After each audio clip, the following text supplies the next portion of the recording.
Steve Grillo. Batting second, playing center field number 10, Michael Kraus. Batting third and playing third base number 35, Javon Rosa. Batting fourth, designated hitter number 24, Greg Lennox. Batting fifth and playing first base number 33, John Griffin. Batting sixth, left field number 28, Hunter Beerfield. Batting seventh, right field number 6, Bar Walt. Batting eighth, second baseman number 2, Jake Williams.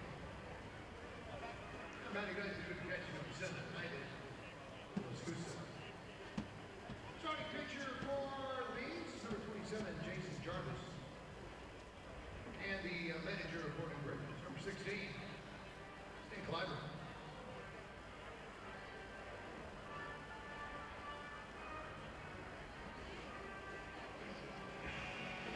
And now, here's your starting lineup for your Sugarland Skeeters. Leading off, shortstop number 7, Josh Prince. Batting second and playing third base number 14, Lynn Zawadzki. Batting third and playing right field number 29, Jeremy Barfield. Batting fourth and doing catching number 16, Travis Scott. Batting fifth and playing first base number 11, Chris Nelson. Batting sixth, designated hitter number 35, Andy Wilkins.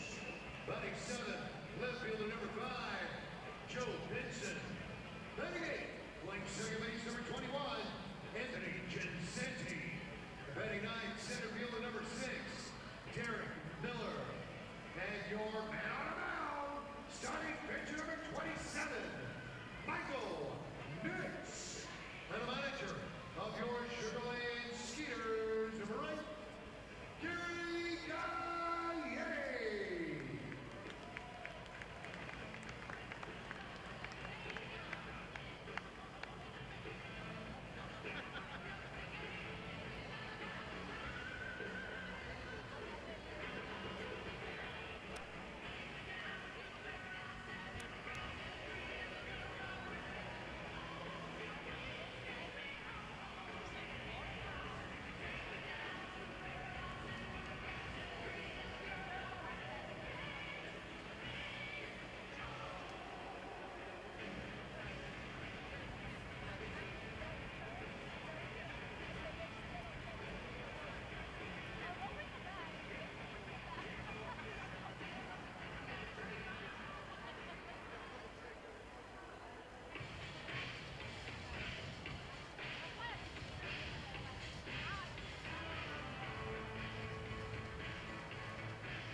you to turn your attention to the third base side.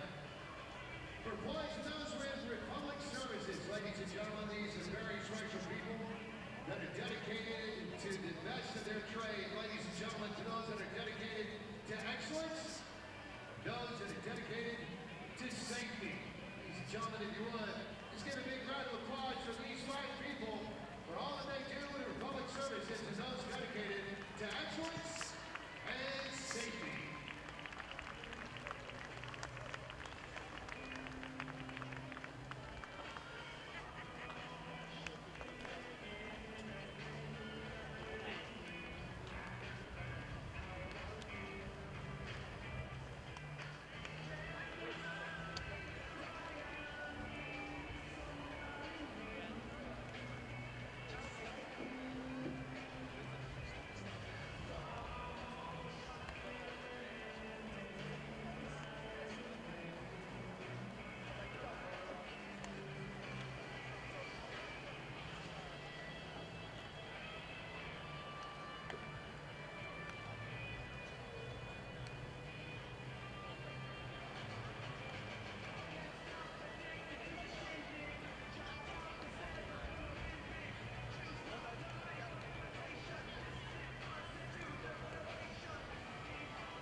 Thank you.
Skeeters pitcher Andrew Johnson doing the catching duty. Shortstop, we got Chase.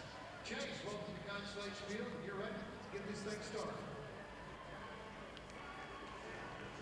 All right, that's how we get it done. Next up, we've got Chloe. Chloe, welcome to Constellation Field. All right, we got a family of birthdays here. We're going to start off with Zoe. All right. Go, Zoe. Happy birthday, sweetheart. Next up, we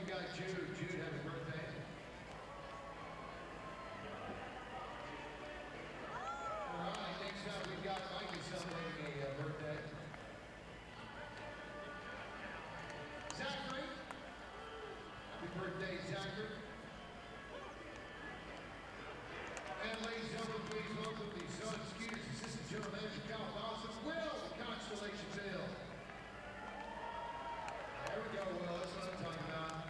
And next up, ladies and gentlemen, please welcome from the Dream League, one of our athletes that will be participating later today. We got Hale, welcome. And next up, ladies and gentlemen, also representing the Dream League today, please welcome your favorite fat boy, Big Mike.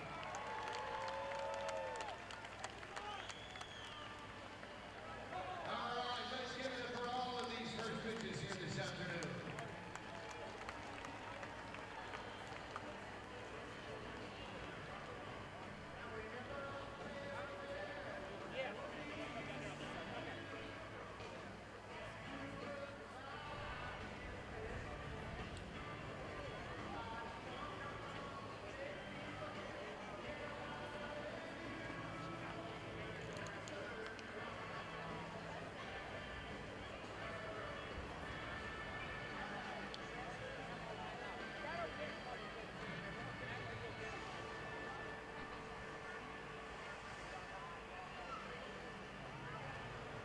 Fans, you know we love to make winners out of as many people as possible, and right now we've got a lucky-row.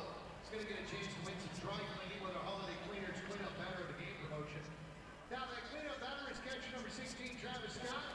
Travis Scott gets an RBI, section 10, row T. You guys are going to win some free dry cleaning, courtesy of Holiday Cleaners. So good luck to you guys. Let's see if we can get you as a winner. Of course, Holiday Cleaners got 5 locations all around Fort Bend County to serve you. From Richmond to Rosenberg, Sugar Land, we guarantee 100% satisfaction. Make sure you go Rose. And down on the field, we got the man Jim.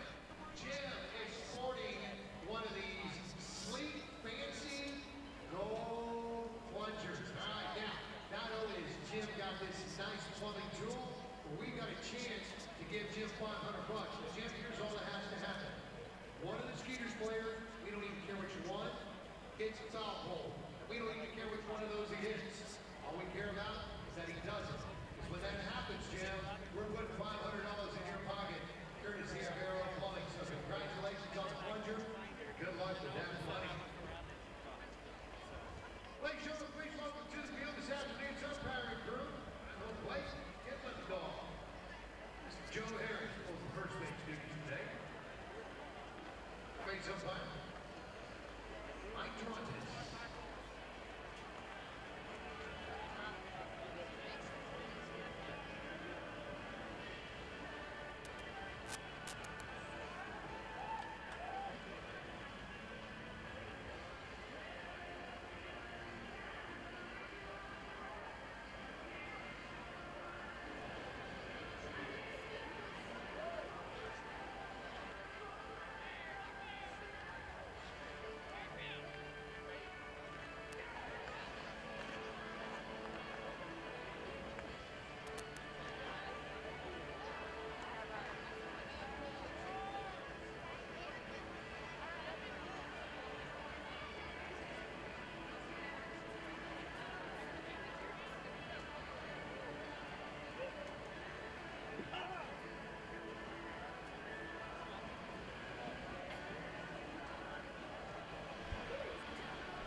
Welcome to Sugar Land, Texas. We are live at Constellation Field, home of the Atlantic champion Sugar Land Skeeters, where tonight your Skeeters, who start the day in solo possession of first place in the Freedom Division with a 9-7 record, take on the New Britain Bees, who are 4-11, and they are last in the Liberty Division.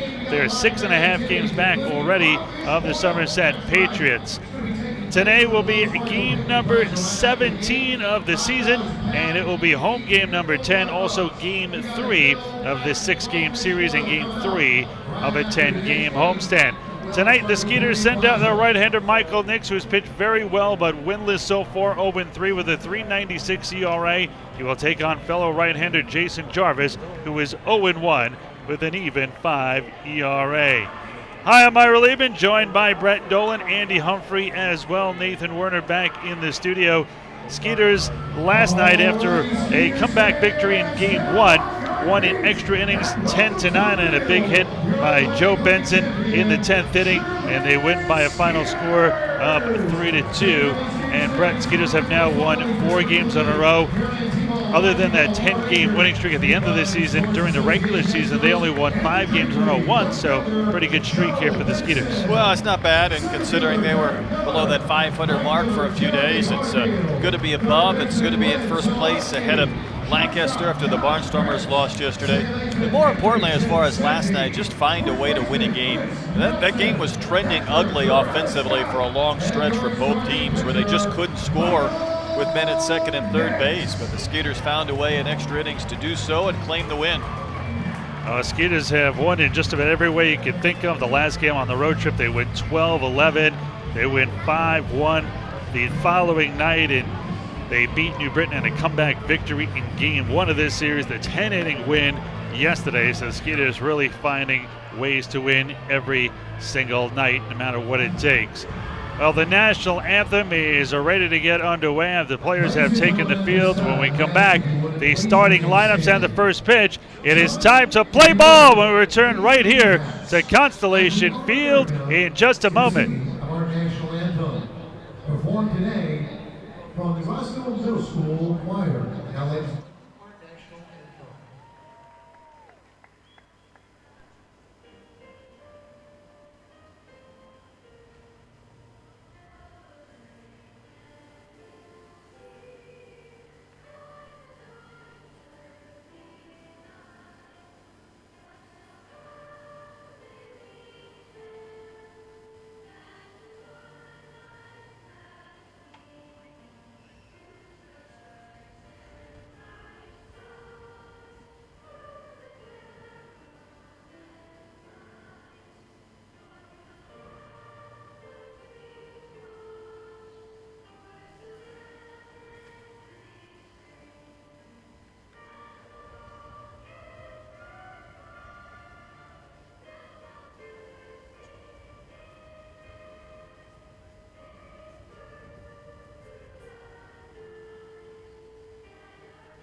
We are just about ready to play ball here. Time to take a look at the starting lineup for the visiting New Britain Bees. Starting lineup brought to you by MemberSource Credit Union. Whether it's a Skeeters checking account, an auto loan, or a home loan, be sure to check out MemberSource's complete lineup at membersourcecu.org. Leading off is the shortstop Steve Carrillo. Batting second is the center fielder Michael Krause. The third baseman Javon Rosa will be in the 3-hole. The cleanup hitter Craig Maddox will be at DH. At first, John Griffin bats fifth. Connor Bierfeld in left bats sixth. Jamal Walton will bat seventh. He'll be in right. Jake McGuigan is batting eighth and playing second. And batting ninth, catcher Ivan Villascusa. And defensively for the Skeeters, last night's hero, Benson in left, with Miller in center and Barfield, of course, in right field. Third to first around the diamond. Gary switched things up again for the third straight game. So Watsky, Prince, Jansanti, and Nelson third to first around the diamond. Travis Scott back behind the plate. He'll be catching right-hander Michael Nix. Oh, Nix, 6'5", 245, looking for his first win. He's pitching to a lot of tough luck, and really, the only even so-so start was the middle start. But last time out, another good start. He did not factor in the win. Went 6 innings, 5 hits, 2 runs. Only one of them were earned. Struck out 4, no walks. 62 of 84 pitches for strikes. That usually equals a win, but the Skeeters scored just one run on a 3-1 loss. Last time out, 6 innings, 5 hits, 2 runs, both earned, 8 Ks, 1 walk, and 103 pitches, 65 for strikes. And that middle start, 6 1/3, 5 earned runs, was really the only start he did not pitch well, but certainly deserving of probably a 2-1 record rather than 0-3. He is the only player to play in all 6 seasons of the franchise history, Michael Nix. Last year split time between the Mexican League and the Skeeters. With Sugar Land, he was 2-1 with a 3.13 ERA. Minor league career numbers, 29 and 24 with a 4.33 ERA. In addition to his title here with the Skeeters, he has 5 rings, 2 with the York Revolution, and back-to-back titles 2010 and 2011. Also the Mississippi Braves in 2008 and Birmingham in 2013. Well, in steps Steve Carrillo, the shortstop. Carrillo 182, no home runs and 2 RBIs. Will lead off the game here for the Bees.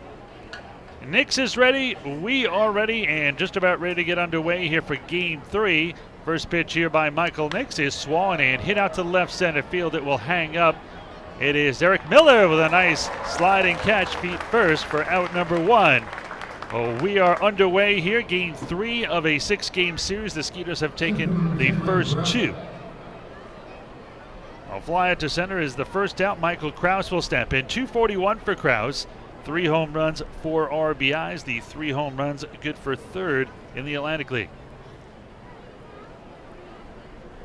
Krause steps in, wears the Sox high, currently on an 8-game hitting streak. He is 12 for 33 during that streak.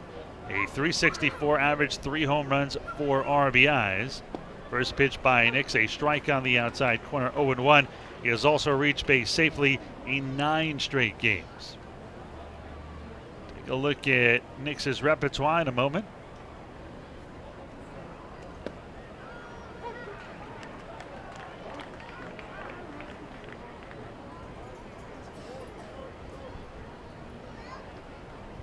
No balls and 2 strikes to count. Nix winds and fires as they set up outside, and Nix will deal here. And this one is just off the outside corner. Great pitch there.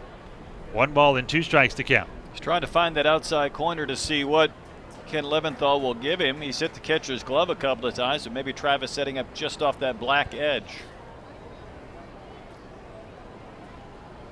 See if he goes back outside. He gets a little bit too much of the heart of the plate, fouled back. 1 ball and 2 strikes to count. Just underway here, top of the first. Ira Liebman, Brett Dolan, Andy Humphrey as well. Nick's taking a lot of time right here. They're going to set up outside again.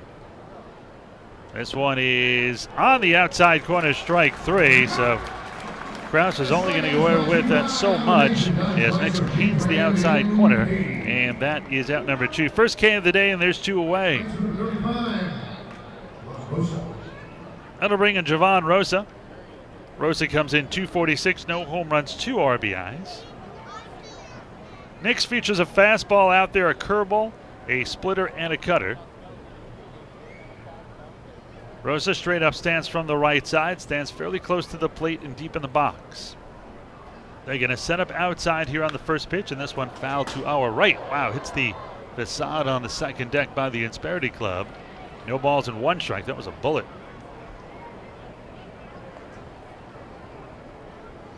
Rosa drafted twice, first in the 39th round by the Cubs in 2005 out of high school, and then by the Cubs in 2006 out of Florida Gateway College.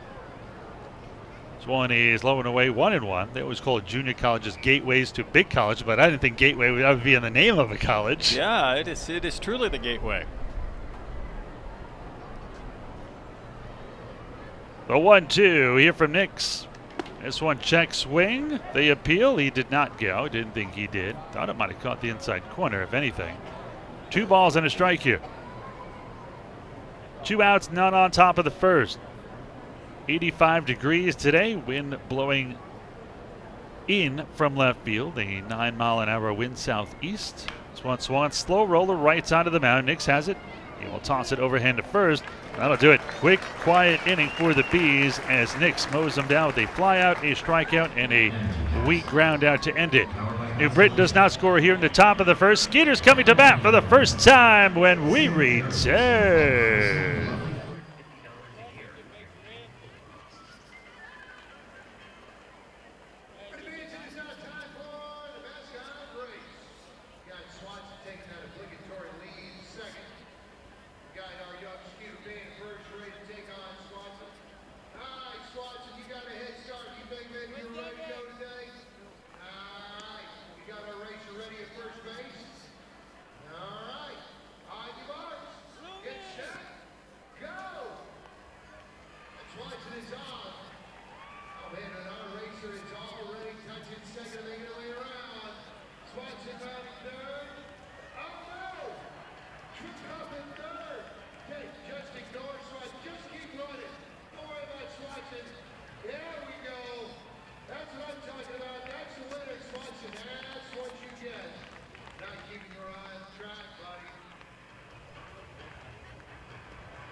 Skeeters batting here for the first time. Time to take a look at the starting lineup for your Sugar Land Skeeters.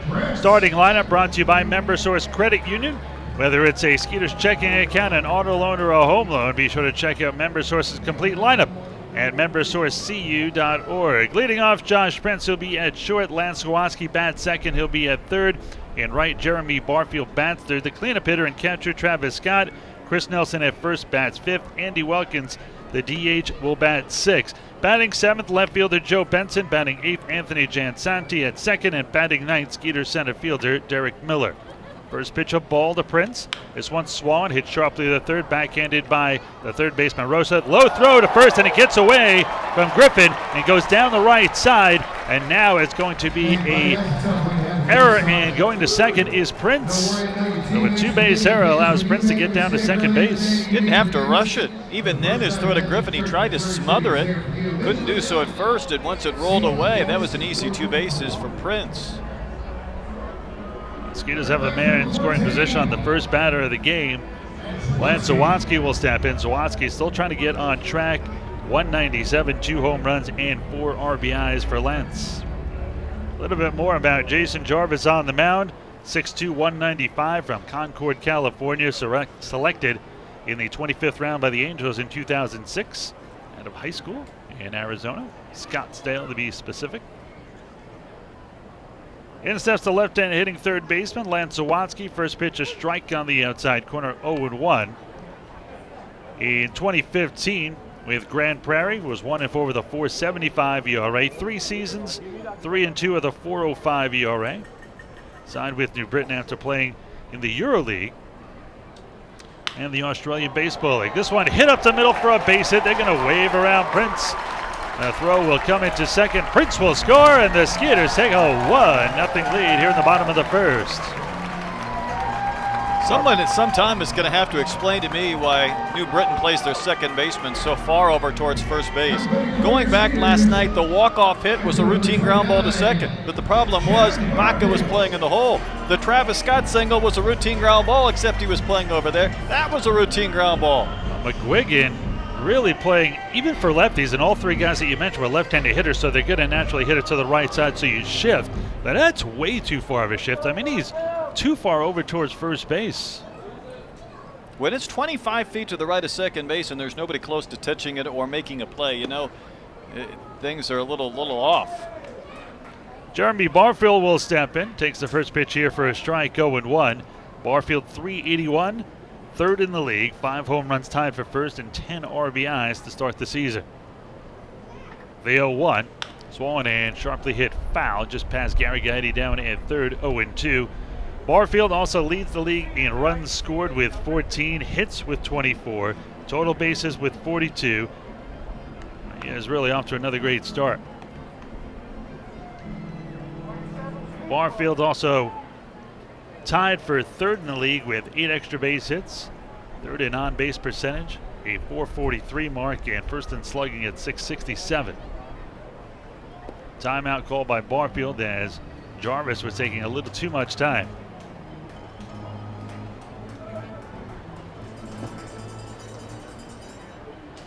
Jarvis ready from the stretch.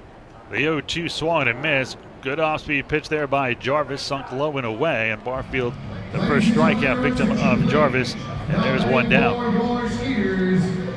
Looks like a sweeping slider that Barfield was a little bit ahead of. That'll bring in Travis Scott.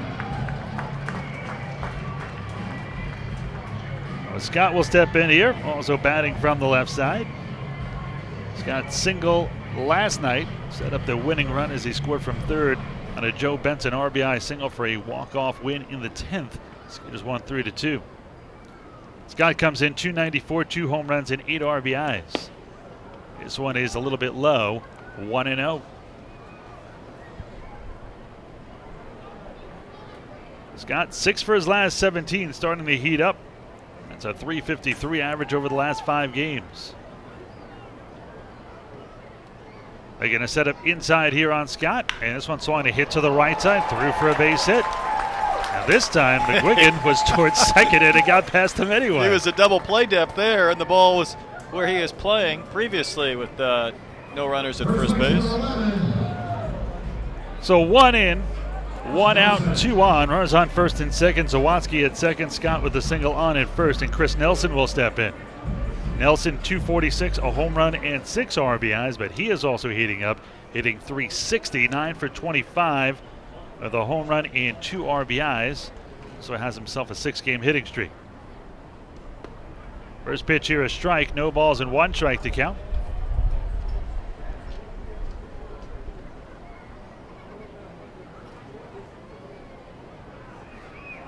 Jarvis looks in. Let's see if they go outside here on the right-handed hitting Nelson.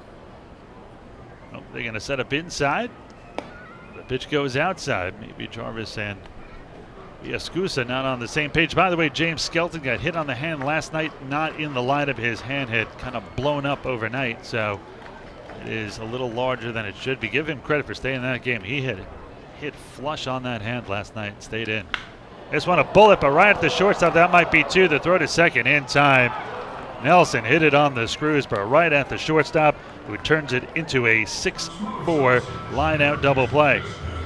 That's going to do it, but the Skeeters get 1 run on 2 hits, 1 error, and 1 man left on base through 1 inning. Skeeters 1 and the Bees nothing.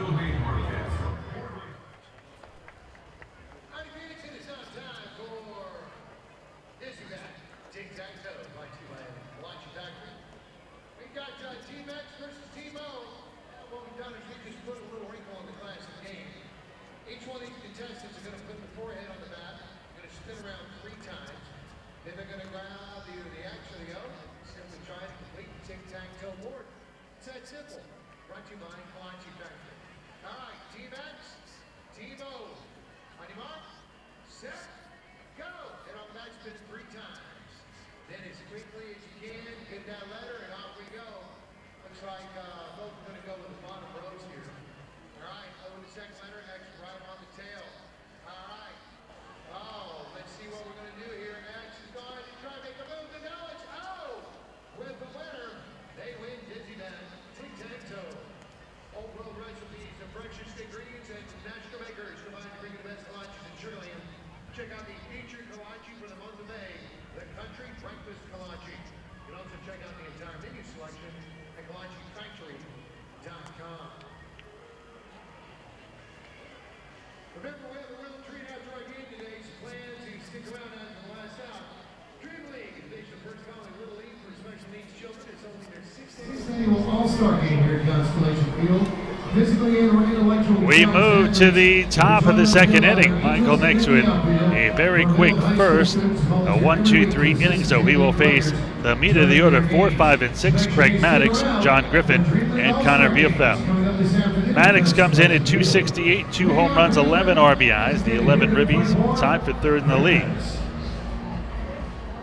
Maddox, a player coach, bats here from the left side against right-hander Nix.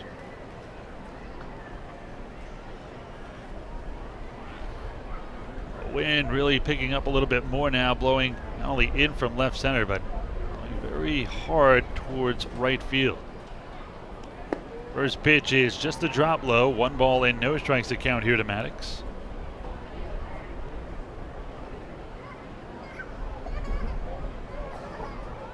Nix winds and delivers the 1-0 here to Maddox. This one a little bit inside and a little bit low. 2 balls and no strikes. Speaking of the wind and the flags out there in right center, I have another project for you to add to your to-do list. Why don't you do some of these projects? Wow, I mean, you're the man of influence around here. You're Brett Dolan, I'm not. This one, kind of a half swing, 2-1. What can I do for you, Mr. Dolan? You see that giant crane out there in right center, and I don't know how far it is. Is it distracting you? Well, a little bit, but see, there's a flag up on top of that crane. I think you need to get a Skeeters flag of some sort up on the top of that crane rather than whatever it is they're flying. First of all, that's the construction that they're doing, the highway they're making, which is the city, which I have zero control of. Oh, and even if I did, I'm not climbing up there. We're not going to climb up there. You're going to, you know. And that's going to be moved when they do the next project in another day or two. Well, you'll still have the Skeeters flag flying proudly high above Tell you what, I'll get you a flag, but you got to climb up there. Is that a fair deal, or do I got to do everything? You have to do everything. Oh, so wrong. Your poor wife. Do you think that'd be a nice touch? Think you might be able to get some media coverage out of it? A picture. You get a lot more media coverage if you're climbing up there for dear life. Well, you are part of the media, after all. The only coverage I would get is if I fell. We could have you bungee. No. The 2-2 here from Nix to Maddox. This one is grounded foul. Count remains 2 balls and 2 strikes. Is there anything else I can do for you? Still working on that radar gun. I mean, anytime you want to get that fixed. That's why I got Zach Senecola to sit below. Yeah, but he's very quick. I can't watch the pitch and the gun. I have to watch one or the other. So you have to multitask, Dolan. Well, but he pulls it down quickly, so I have to watch the gun, and then I'm not sure if it's curve, slider, velocity, because these Atlantic League pitchers, their velos are a little different. The 2-2. This one up high. You're a little different, too. And his gun doesn't always work either. That registers. See, that there was no reading. Full count here on Maddox. I suppose you're going to ask me, too, about instant replay next. No, he's got 2 guns. He's double fisting down there to make sure one of them works. Payoff pitch coming here from Nix. He'll kick a deal, and this one is swung and hit into left field. Benson's there, and the Skeeters left fielder brings it down for out number 1. 4 straight retired by Nix to start this one. Pitching another dandy. In steps John Griffin. Griffin with a ton of power, but still looking for his first home run. Hopefully it will not be in this series. 259, no home runs, and 4 RBIs for John Griffin. Griffin was a big part of the Ducks team for a few years. Now in his 2nd season with New Britain. They set up low and away, and this one is a strike on the outside corner. Good placement there on the fastball by Nix.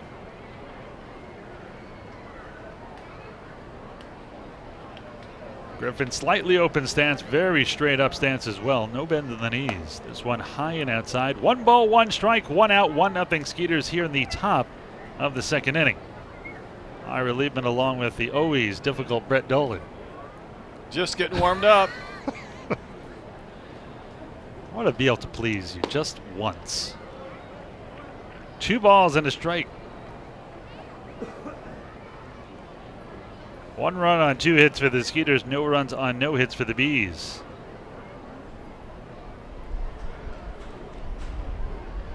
The 2-1. Swan a hit right back to Nix. He'll throw it to first, and there's quickly 2 down. A 1-3 on the putout. 5 in a row to start this one by Nix, and that will bring in Connor Bierfeld. Bierfeld, 255, tied for second in the league with 4 home runs, also has 8 RBIs. Yesterday he was 2 for 4 with a single and a double. Bierfeld, also 5th in the league, tied for 4th actually, in total bases with 31. Steps number 28. Nick's looking for his second straight 1-2-3 inning to start this one. Zawatsky fairly close to third. First pitch here, a strike. No balls and 1 strike to count. Zawatsky playing almost no doubles late in the game. Down to third base. It's a little closer to the line than you might think. A setup away here, and the 0-1. This one, a fastball just misses, perhaps a little high. 1 ball and 1 strike to count. Skeeters leading 1-0 here in the top half of the second. Skeeters looking for their 5th straight win. And New Britain looking to snap their 6-game losing streak. This one low, 2 balls and a strike.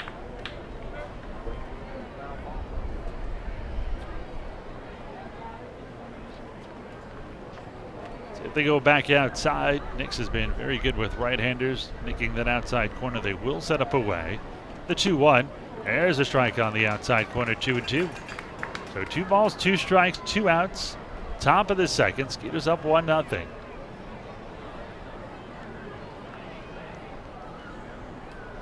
Nix, I know, is working a little slower today, but it's really been effective for him. This one swung and fouled back into the left. Count remains 2 balls and 2 strikes here on Connor Bierfeld, the right-handed hitting left fielder. Bierfeld struck out a lot in the last 10 games. He has struck out 16 times. Went to school in Connecticut as well, Western Connecticut State. Former 29th round pick of the Orioles in 2013. Got as high as AA Bowie in the Orioles chain last year. Again, the 2-2 by Nix. Swung and grounded to the left side. Nice short hop by Zawatsky. Fires it to first in plenty of time, and that'll do it. Second straight 1-2-3 inning for Nix. 6 up and 6 down here to start this one. Middle to second. Skeeters 1, Bees nothing.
Join us May 13th on this homestand, a live post-game concert. Molly and the Ringwalds. Come watch your Skeeters take on the Barnstormers, then stick around for a post-game performance for the award-winning 80s dance band.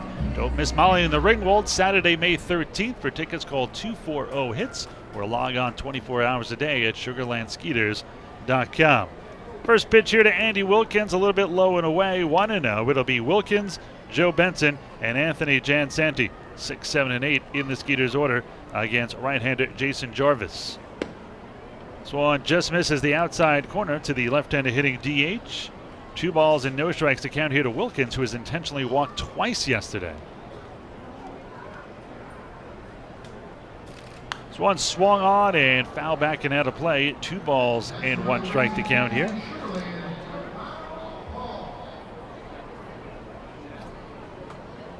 Jarvis, 29 years old, out of Arizona State University, and my memory serves me correctly, I think he crossed paths with Zach Senecola there.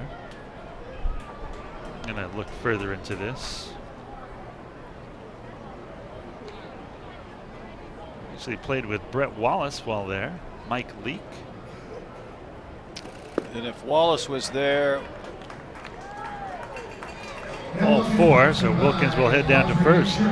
probably Ike Davis, former Met. He was only there for 2 seasons. You're right, yep, Ike Davis as well.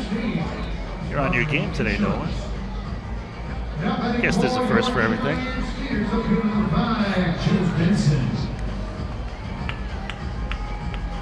He's there with Andrew Romine as well in his first season there. Doesn't look like he crossed paths with Zach Senecola though. So on a hot shot off of third, foul by Benson, who was last night's hitting hero and our player of the game. Got the walk-off single. Ball was hit up the middle, and with the injury to Skelton, there was some jostling on the infield. And they put Michael Baca at second, made a great play, backhanded it to the right and behind the second base bag, but could not get the throw up. Scott came down to score. It was an infield single for Benson, and the Skeeters had themselves a walk-off win in the 10th, won 3-2. 1-0 here in the bottom of the second inning. An 0-2 count on Benson, 1 on, none out for the Skeeters. Wilkins, who just walked, on at first. In the dirt and through the wickets of Villascusa, through the 5-hole. It is hockey playoff time, and now a wild pitch will put Wilkins at second base. Delayed reaction. He thought he had smothered that baseball, and while he was looking down between his legs, it was hitting back to the screen. In fact, in game 1, during warm-up tosses, we saw a couple go through Villascusa's.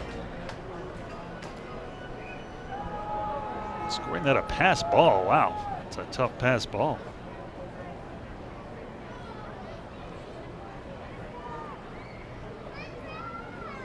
The 1-2. Swan, a hit to the left side. Tough play by the third baseman Rosa. Fields it to his left. Spins, throws it away. Let's see if this is going to score Wilkins. He's going to stop at third, and Benson will get into second. And for a team that came in leading the league in least amount of errors, 8, with a .986 fielding percentage, they have made 2 errors here in the first 2 innings. Both are routine plays, both by the same guy. Goes to third, just thrown across the diamond, and Griffin's tried to help him out, pick him out of the dirt, hasn't been able to do so for either one. The last guy they want to face now with runners on second and third, perhaps the hottest hitter on the Skeeters right now, is Anthony Jansanti. Jansanti is really hitting the ball well. He is 12 for his last 28, a .429 average over his last 7 games. Overall, he is now 9th in the league in hitting at .323 with a home run and 6 RBIs. And he has a chance for some ribbies here with second and third and nobody out. The Skeeters leading 1-0. It's one low and away, and this one bounces into the mid of Villascusa to his right. 1 ball and no strikes to count.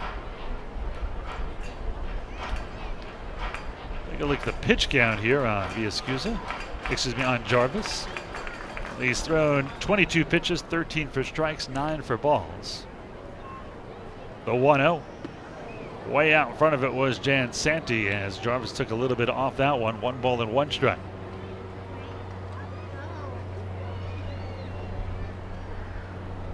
Even with the bag at third is Rosa. Same thing at first for Griffin. Short at second. Back, and this one in the dirt again, 2-1. And either Jarvis is struggling a bit here, or Jarvis and Villascusa are just not on the same page. Usually those two go hand in hand. Jansanti with an open stance from the right side. The 2-1. Swan and hit out to right center field and deep. This will get at least 1 home. Kraus is under it in right center. He will field to his left. The throw is going to come into third. Benson will stand up, and coming down to score is Andy Wilkins, and the Skeeters take a 2-0 lead. Give Jansanti an RBI on the sac fly, his 7th of the season. And now another sac fly can get another run in. Well, even when he's retired, he's still barreling up baseballs. That'll bring in Derek Miller. Miller 259 with a home run and 4 RBIs overall. Derek drafted in the 23rd round out of the University of Texas Arlington by the Red Sox. This one is fouled back and out of play. No balls and 1 strike to count. Infield in here for New Britain. Miller with plenty of speed. You're almost tempted for him to lay down a bunt here. Wind kicking up, as you can hear on the crowd mic. They set up inside. This one under the hands of Miller and inside for a ball. 1 ball, 1 strike, 1 out, 1 on, 1 in. Skeeters leading 2-0. They got a run in the first, another run here in the second, and threatening for more with a runner at third and only 1 away. This one is a strike right at the knees. 1 ball and 2 strikes to count.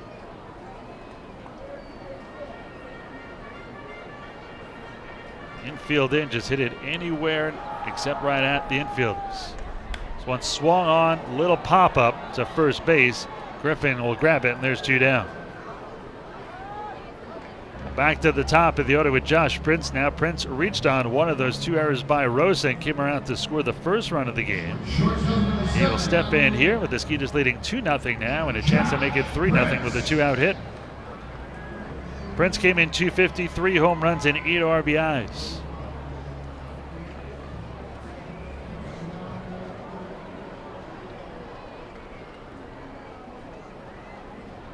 Prince with runners in scoring position early on, hitting .375 in 8 at-bats with a home run and 4 RBIs.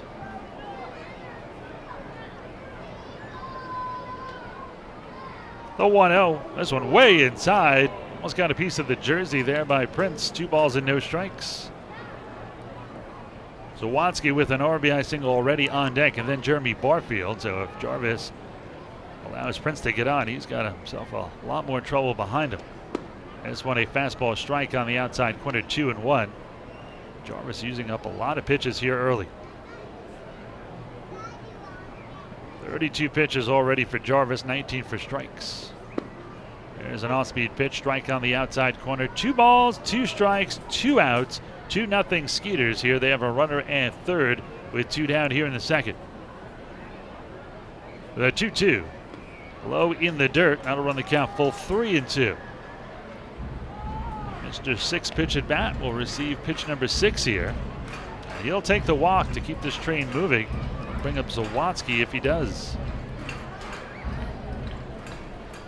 They set up outside. The payoff pitch to Prince is low and away, ball 4. Jarvis digging himself a very deep hole here.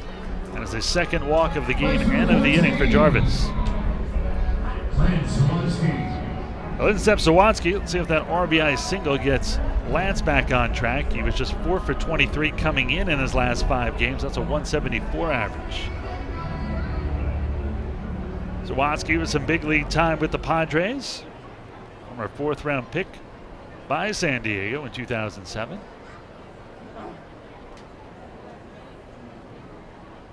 First pitch, there goes Prince, and Prince will swipe second easily. No throw down there. So for Prince, on the season, he continues to lead the Skeeters in stolen bases. That is his 5th steal of the season. He has been caught just once. The only time the Skeeters have been caught. That is now 18 of 19 as a team for the Skeeters. This one high, juggled by Villascusa, but he holds on to it. 2 balls and no strikes. I think the Skeeters should run more with percentages like that. It's kind of funny you said that. That went through my mind.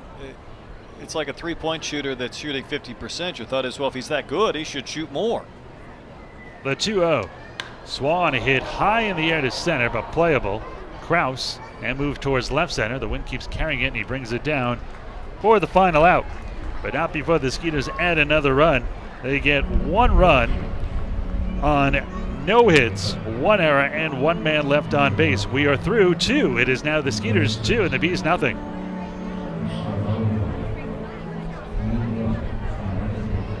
Wow. hits.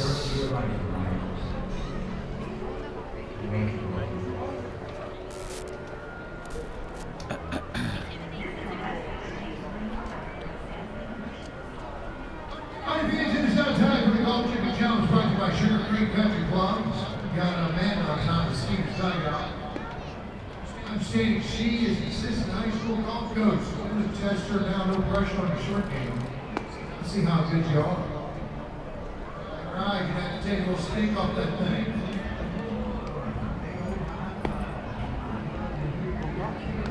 All right. Go, you got it, man. Put that thing right in. Be away.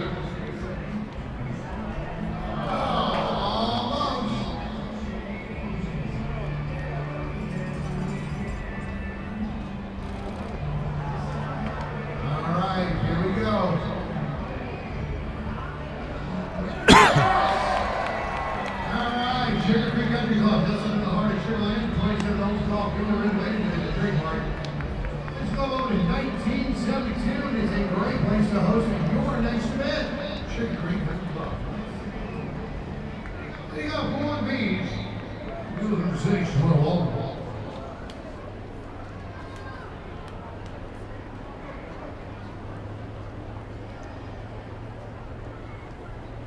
We move to the top of the 3rd inning. The Skeeters give Michael Nix another run to work with. They stick to a 2-0 lead. 6 up, 6 down to start this one on the mound for Nix as well, as the first pitch is outside to the left-handed hitting Jamal Walton. Bottom of the order here in the top half of the 3rd. Walton, Jake McGuigan, and then Ivan Villascusa, 7, 8, and 9. The 1-0. Swan a hit to the right side, right at Jan Santi. He'll gobble it up, throw it to first, and Nelson pulled off the bag momentarily, but puts his foot back on in time before Walton crosses the bag. And there's a 4-3 put out, second to first. Second base number 2. 7 up, 7 down for Nix, and Jake McGuigan will step in. The second baseman comes in batting just .194, 2 home runs and 4 RBIs, but McGuigan with both of those home runs in game 1 of this series in his first 2 at-bats. First pitch here by Nix as they set up away is a fastball that misses low and away. 1 ball in, no strikes here to McGuigan. McGuigan undrafted out of Harvard. The 1-0. This one high and outside. You got to think after his baseball career is over, I'm sure he'll be set to do something else with a Harvard degree. He's in pretty good shape. 2 balls and no strikes here on McGuigan. The 2-0 by Nix. Swan and foul down the right side. 2 balls and 1 strike to count. During his senior year at Harvard, he hit .347. Not too bad. Though did not get drafted.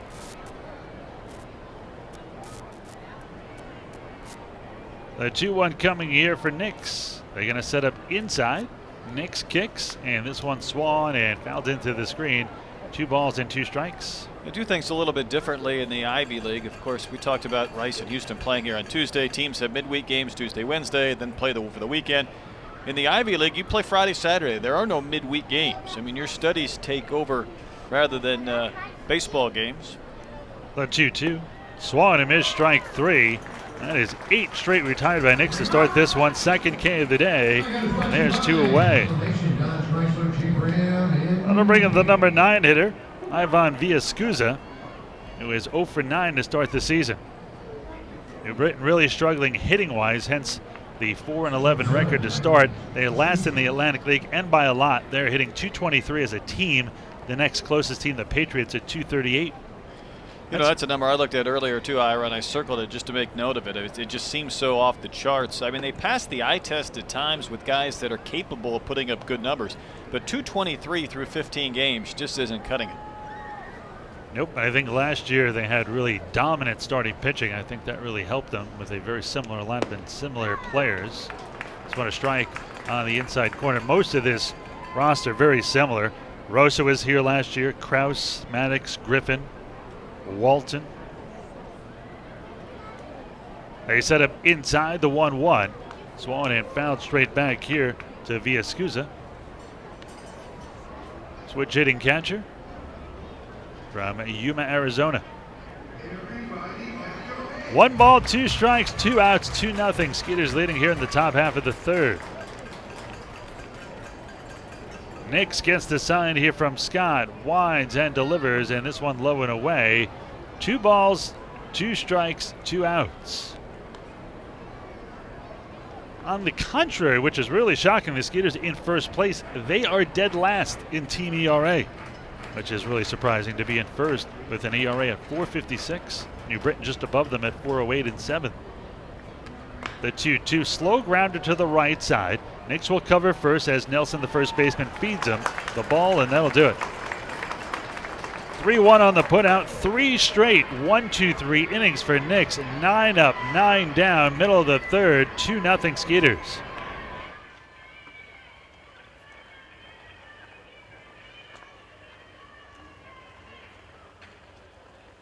Fans of Skeeters Center Public Services would like you to remember that this is a litter-free event. Please disclose all trash recycling and ground receptacles to help you with these efforts.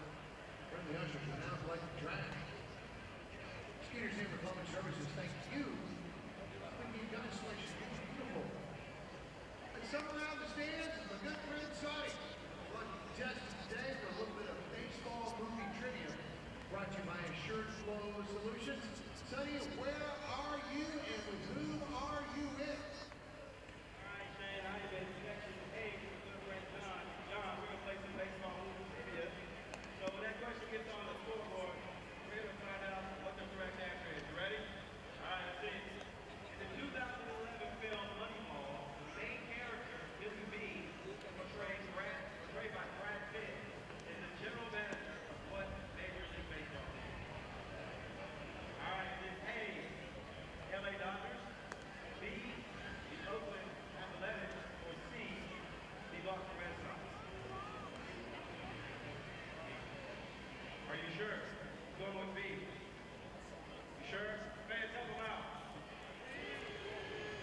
All right, he thinks it's B. And it is. It is the Oakland A's. So thanks to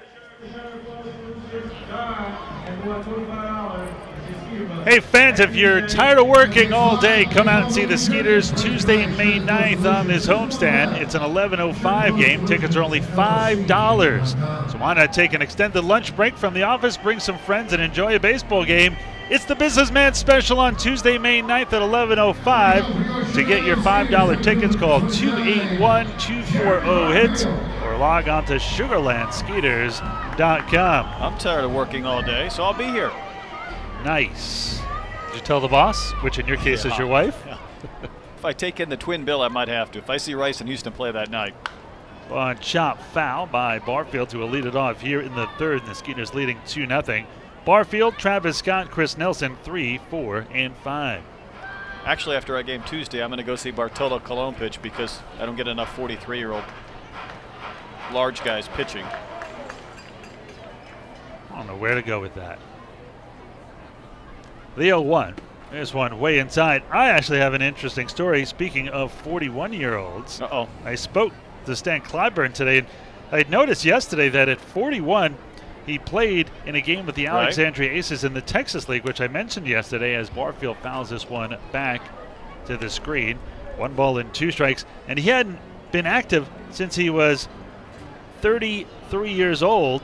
And I asked him what happened. He said that the Texas-Louisiana team that he played with, the Aces, they won 2 titles, they lost 2 title games, and in the 5th year, they kind of sensed that he was going to leave, as this one is skied to shallow center. Krause will come on, and he'll flag it for out number 1. And the GM promoted a game that, hey, Stan Clyburn's going to come out and play, so come out and watch him. He said they sold out almost every night, and fans really wanted to see it, so he didn't really necessarily want to play, but he did. So late in the game, 2 games left in the season, they put him in the game, and he hit a bullet that his second baseman dove to his left and caught. But he bobbled the ball, and Stan was able to get on, and then the next batter got a double, and he was able to score a run at 41. This one hit down the left field line. Bierfeldt, the left fielder, will cross over into foul territory and catch it for a foul out for out number 2. A long run to get there. If you're 41 and you can score from first on a double, I'll tip my hat to you. He was proud of it. He said at that point he was probably in better shape than he was when he was in the big leagues with the Angels because he was running 3 miles a day. He was taking occasional batting practice, just kind of by himself, hitting balls off a tee every now and then. But he was glad he was able to score a run. This one, a strike on the outside corner. 0-1 the count. Quick working here by Jarvis, and this one low and away, 1-1.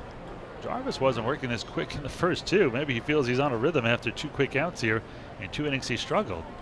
Be a balk if somebody was on base. He's not even waiting till the ball gets back to him barely. Now he wants a new baseball, so he'll slow down his pace a drop. 2 balls and 1 strike to count here. Skeeters leading 2-0 in the bottom of the third. Jarvis back to the bump. They set up inside the 2-1, high and outside. 3 balls and a strike here.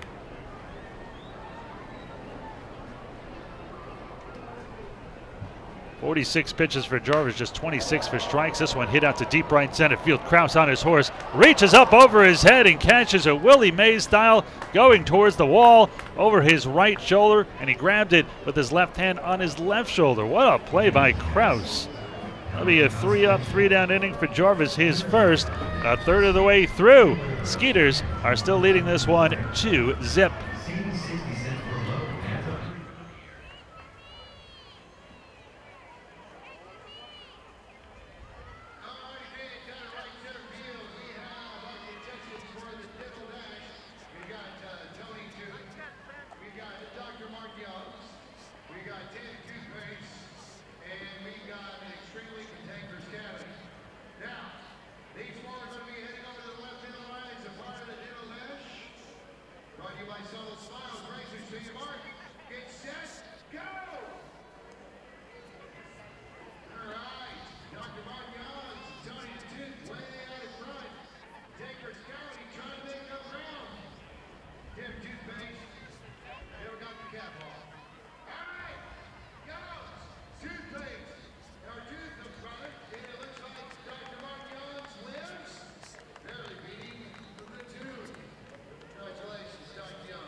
As we cruise through the first 3, we move to the top of the 4th. Skeeters are leading 2-0, and they keep this one rolling. It's Brett Dolan. Brett. Lance, Michael Nix has done a pretty good job of keeping this thing rolling through 3. He looks at the top of the lineup. Steve Carrillo, the shortstop, leading off today. He was batting 9th last night. He swings at the first pitch and fouls it to the right and well out of play. Nix comes into the inning, 41 pitches, 26 for strikes. Times when I've tried to check our radar gun, he's been 86, 87, hasn't overpowered. He's changed speeds, mixed his locations as he catches the outside corner for strike 2. Nix is always an extremely fast worker. He's taking a little bit more time today, which is really paying off for him. Got that old time wind up, both hands behind his head, uncoils and pitches and gets Carrillo to swing and miss. So it's 10 up, 10 down. Start this contest, an afternoon game here at Constellation Field. 3 strikeouts for Michael Nix. And it brings up Michael Kraus, who's hit in 8 straight games. He's been their most consistent hitter during this stretch where, as Ira mentioned, they began the day as a team hitting just .223.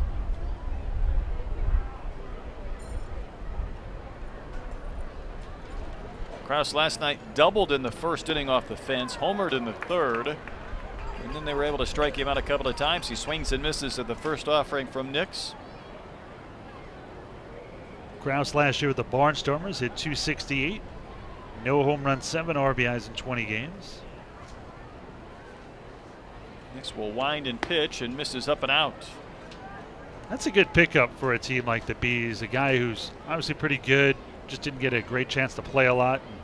Really making the most of it here with the Bees. Well, his catch to end the third inning was impressive. He was shading towards right center field, but Nelson absolutely laced one, and Kraus got back and ran it down. That's 2 bases, and who knows, maybe 3 if that gets over his head and rolls towards the bullpen. Count now 2 balls and a strike to Kraus. Big right-handed batter, slightly open stance. Bees wearing their bright yellow unis today, and there's a swing and a foul out of play to the right, heading up towards the concourse area. Now you can say it's for the Bees because the B is black and yellow, but it's also the home of Black & Decker, which is also black and yellow, and Hardware City as they are nicknamed. I believe that's what's on their jersey today. Indeed it is. Hardware City across the front rather than New Britain. Here's a 2-2 from Nix. Wave and a miss. That pitch had some drop down and in, and Kraus strikes out for the second time in the game, and that is 4 Ks for Nix. An interesting tie in. Kraus, who played in the World Baseball Classic for Canada, didn't get a lot of chances to play. Pompey, Tassoni, 2 of the guys that were blocking him, and Tassoni actually played at AA with the Minnesota Twins for New Britain. There's your little 6 points of separation for the day. So what's Tassoni doing now? He is coaching in the Brave system at AA.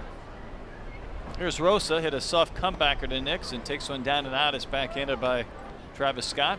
I mentioned on the air last year, going to the World Baseball Classic after this year, hang around till you're 34, maybe play in the Olympics. And his mom emailed me and said, yeah, we want him to do that. Rosa swings, lifts one to right, sending Barfield back. He'll turn around once he got near the track, comes in to make the catch to end the inning.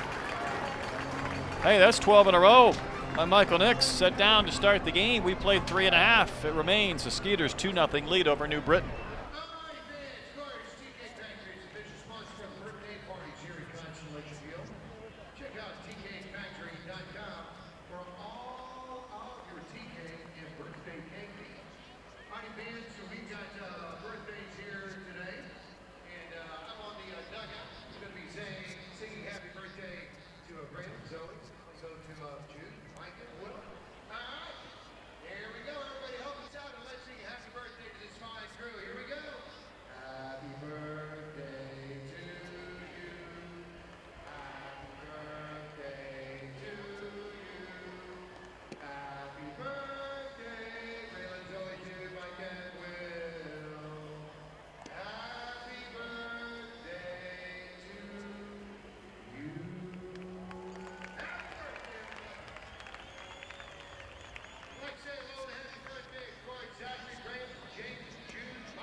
Two runs on 2 hits for the Skeeters. No runs, no hits, couple of errors and costly ones for the Bees as this game heads into the bottom of the 4th inning. Andy Wilkins, Joe Benson, and Anthony Jansanti, 6, 7, and 8 will bat against Jason Jarvis. Wilkins walked in the second, advanced on a pass ball, scored on a throwing error by Rosa. There's a pitch in there for a strike.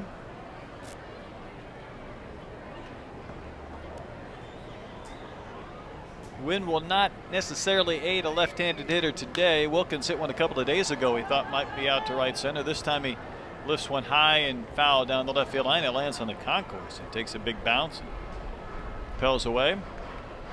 Wilkins, who was born in Broken Arrow, Oklahoma, went to the University of Arkansas. Our 5th round pick of the White Sox in 2010.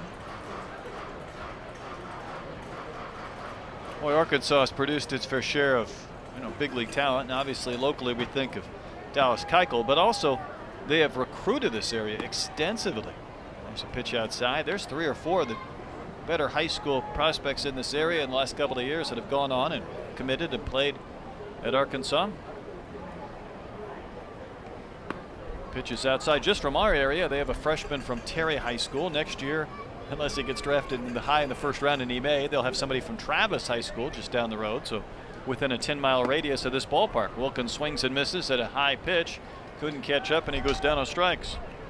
Shouldn't all colleges be recruiting in Texas, Florida, and California? Yeah, but I guess when one team has, that's not in the state, obviously Arkansas within the region, but when they're coming in here, they're making a concerted effort to beat teams from this state to kids in Houston. It's not an easy feat. Then again, I think they had a opening series, not this year, but the year before, where they had like 35,000 fans for 3 games. That gets your attention when you're a young kid. No kidding. As Joe Benson takes a pitch in for a ball. He reached on a throwing error from Rose at third, his only time in. Jarvis barely got the ball back. He was ready to pitch again, and this time pumps a strike over the outer half. So it's 1-1. Jarvis ready, not wasting any time. The pitch over, but a little bit low. It's like anything else. When you're throwing strikes, you can maintain that rhythm. When you miss on a couple, you might slow it down, recalibrate just a bit. Here's his 2-1. Kind of a check swing, but enough for a strike, says Ken Leventhal, as Benson kind of wrapped that bat around and through. Something off speed is 2-2. Next pitch from Jarvis, down in the dirt, smothered by Villacusa. And the count has gone full. Benson batting with 1 gone in the bottom of the 4th, and the Skeeters up 2-0.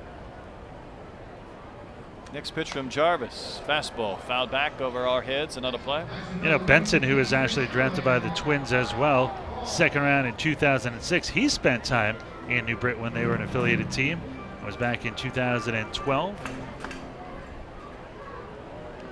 That pitch came in and hit Benson. I don't know if it got him on the arm or near the elbow. Holding that left arm and just dangling it down from his side. And another one of those, we're close enough to hear the thud of baseball to bone and skin. I think it got him near the elbow, but close enough to really almost drop you. Yeah, it was an off-speed pitch, luckily, but it looked like he got him flesh right on that bone on the elbow. We're only 3 games into this homestand. I've seen more trainers out there shaking hands with hitters trying to test their grips than you might see in half a year.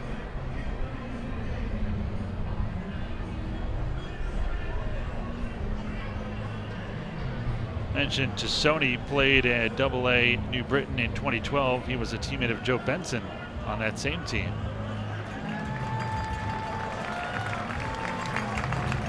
Benson getting a round of applause as he walks with the trainer up that first base line.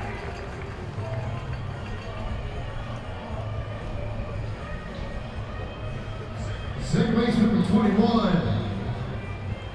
Jarvis had retired 5 in a row before he hit Benson, and now he gets to face Jan Santee, who has one of the 2 RBIs in the game. Had a sac fly in the second to right center. Barreled one up, got a 7th ribby.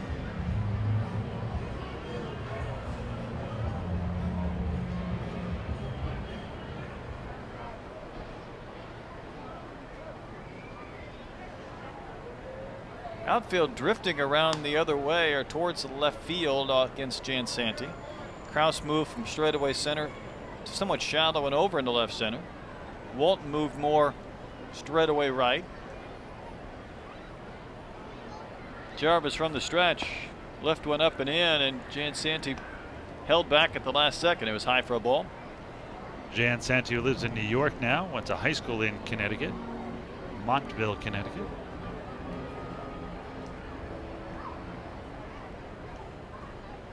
Wasn't he born in Canada? His pitch is No. strike on the outside corner. No, he was not.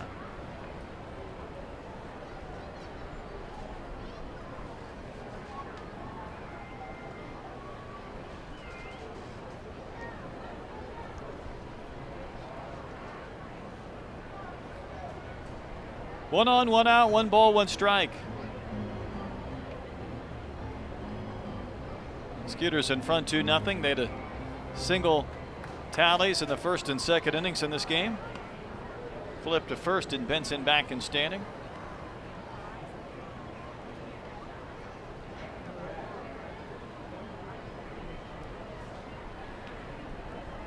So Jan Santee really provides some pop from that 8-hole in the lineup. Next pitch on the way is popped up. This will be back and well out of play. Seems like, and I don't know if it's been done intentionally or not, but Jarvis has had success when he's elevated. He's gotten guys to pop up on letter high pitches. Well, there's not a lot of them. Generally, if you're this type of pitcher, you're not a successful one. But some guys are fly ball pitchers, and they have done it with success. Other guys are ground ball pitchers, strikeout pitchers. Guys just haven't been able to get on top of some of those pitches that have been up. I think the Miller pop-up, for one, for example, he popped up on a high pitch with a runner at third and one gone.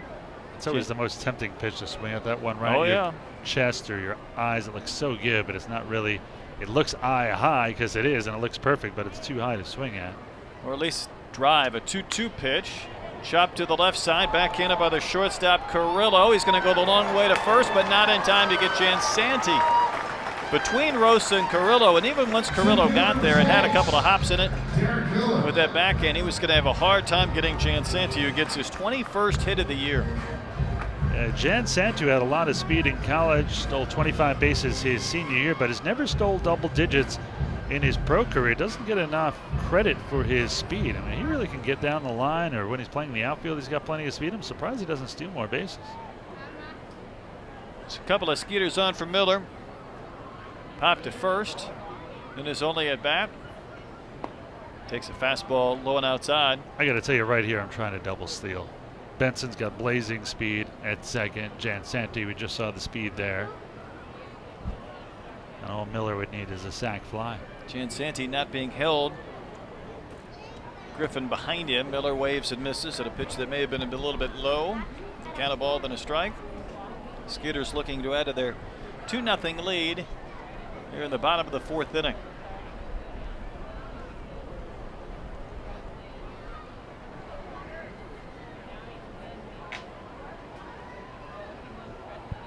Benson was hit by a pitch. He's at second. Miller swings and got a piece of that and fouled it back towards the backstop and the net. The count's 1-2. Jansanti at first. Skeeters want to keep tacking on, adding some runs the way Nix has started this game through his 4 scoreless.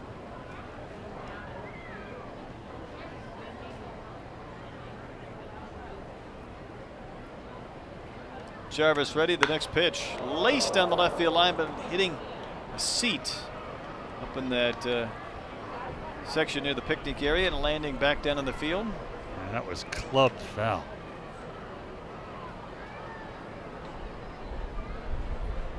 So the count holds at 1-2. Leadoff hitter Josh Prince on deck. One gone, bottom of the fourth. Winds have picked up in their intensity, blowing in from right almost towards that third base dugout. Next pitch from Jarvis. Inside again under the hands of Miller. Now the count 2-2. Only one team in the Atlantic League in double figures in wins. That's Somerset. There are 2 teams today that have a chance to reach that number. The Skeeters and the Bluefish. Skeeters leading 2-0 today. Another pitch to Miller. Swings and he got a piece. Fouled it off in front of the plate.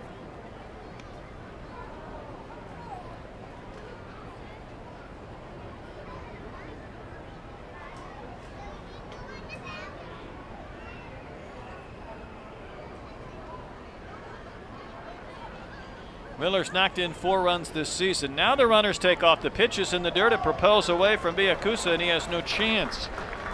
Benson gets his second bag. Jansanti gets his 5th, and there's 2 men in scoring position as the count has gone full. Good move there by Gary. He was hoping he would pull a double steal off, which also now brings the infield in. So Benson and Jansanti will have a chance to score if Miller can just hit it anywhere they ain't.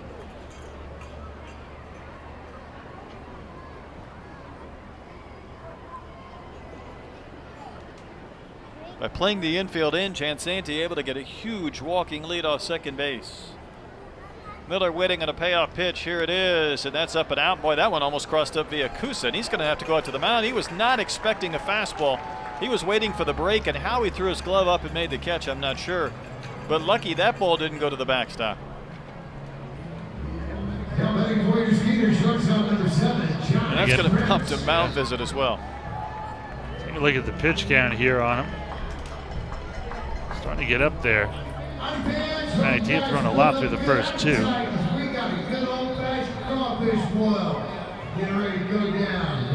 73 pitches now, 40 for strikes here for Jarvis. A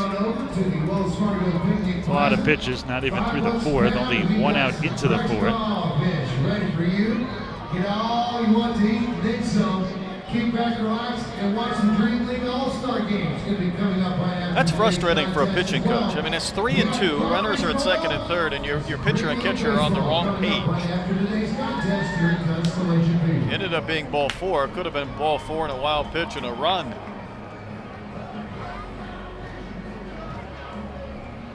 Here's Prince. He's been on base twice. He's reached on an air and scored. He's also walked, stolen a base.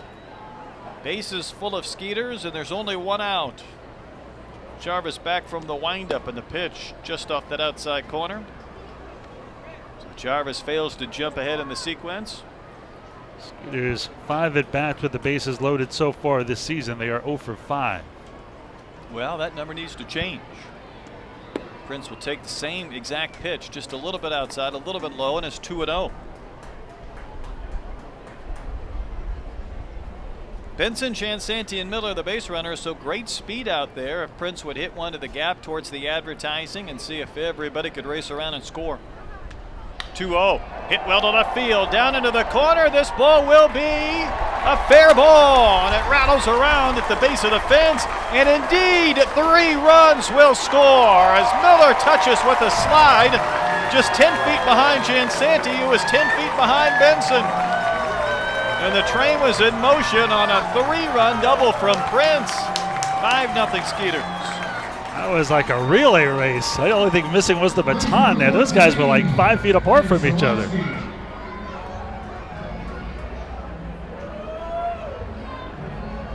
From our vantage point, we can't see fair or foul, but there's not a lot of foul territory in the corner, and Prince kept it fair. And then Bierfeld didn't emerge with the baseball quickly, and Miller read it perfectly and scored. Skeeters had an infield single, a walk, and a hit batter to load him up, and then all of a sudden all 3 score on one swing. So Watsky takes a pitch in the dirt, so those numbers with the bases loaded change for the better. Skeeters far from done this inning. There's only one out, now the heart of the lineup. So Watsky has knocked in a run with a single and also flied out. Began the game hitting less than 200. He's going to pop that one up on the left side of the diamond, up there in the wind and the sunshine. The shortstop Carrillo drifting, gliding, and making a 2-handed catch with Bierfeld right behind him from his left field position. Out number 2. Sawatsky was really upset with himself, slammed down the bat. He's just in a bit of a slide here. Seems like everything he hits is not square right now. And Sawatsky, too good of a hitter. He's not going to be in this slump for long. And Carrillo almost lost that ball in the sun. May have been the break he needed. Boy, as a shortstop, you're just hoping that ball carries out to the left fielder and he calls you off. He's got the better angle. He stayed with it, did Carrillo. Sometimes here in left field with the sun out, sometimes it's worse for the left fielder. Barfield's 0 for 2. And the pitch misses down and out. There's been only 2 Skeeters who have not reached base. Barfield is one, Nelson the other, and all Nelson has done is hit an absolute C to the shortstop for a line-out double play and line-out to rather deep right center. Barfield takes up and out, 2-0. Jarvis trying to catch that outside corner over and over and just missing, and Ken Leventhal, to his credit behind the plate, has not given that pitch even though it's been close. He's trying to get the chase swings. Skeeters haven't obliged. Here's a 2-0 pitch. Ground ball sharply hit. Carrillo backhands, both feet on the outfield grass, straightens and throws to first. The reach from Griffin in time to get Barfield, and a good play by the Bees and Carrillo to win the inning. A frame that saw the Skeeters get 3 runs on a couple of hits, and they leave a man. We head to the 5th inning. It's now 5-0 Sugarland.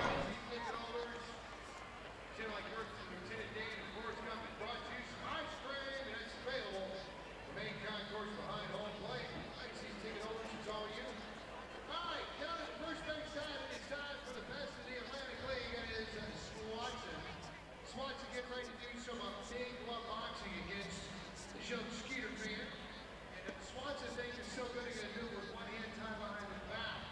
All right, let's box.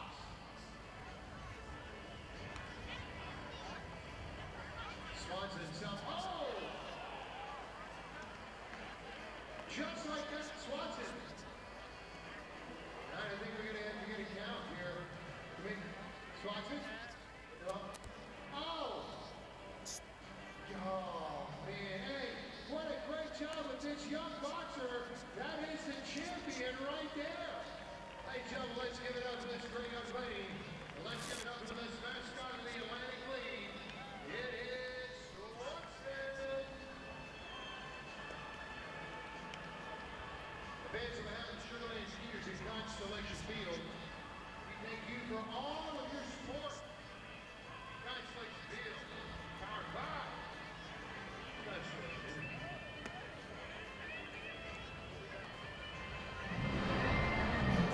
Leading off one of these. 4 innings complete. Skeeters leading 5-0 before we start the top of the 5th. Let's pause 10 seconds for station identification. This is Skeeters baseball.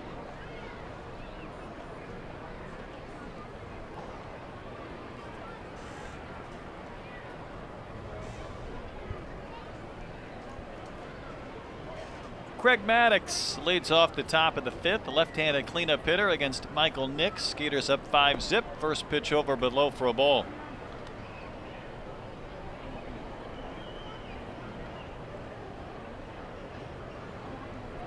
Skeeters have won the first couple of games of this series. They had a big come from behind 7-5 win on Friday. Pitch is up and inside, missing.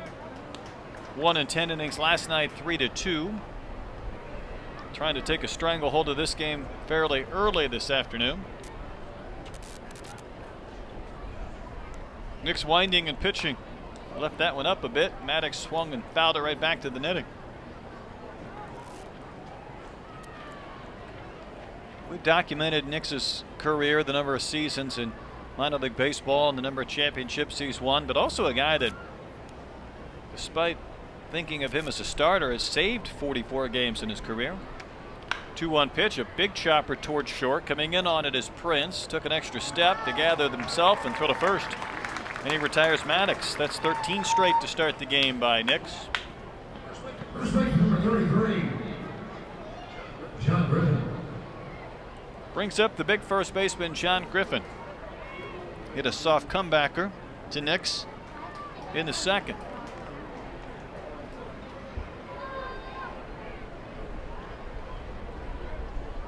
And if you're a pitcher and you hear comebacker, you hope it's prefaced by soft. Pitch is a little bit outside for a ball. I don't know if you saw Wade Miley the other day for Baltimore. I did not. Look, keep in mind a couple of days before that, the Red Sox and the Orioles had this back and forth with Machado, Pedroia, and hit by I heard pitches. Something about that. Yeah, you may one. have.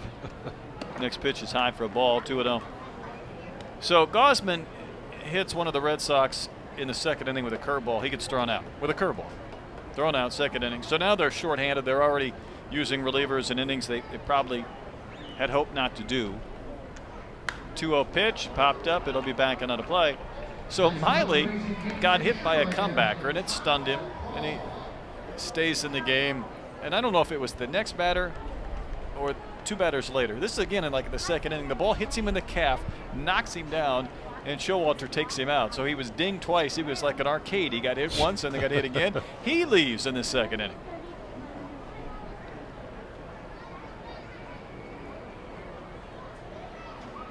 Two-one pitch. Low it inside, 3-1. Their minor league system has to be happy. Somebody's getting called Yeah, up. you're right. Somebody's quickly getting an emergency start or in the bullpen for long relief. I think they had to move up the next day's starter to come on in one of those games.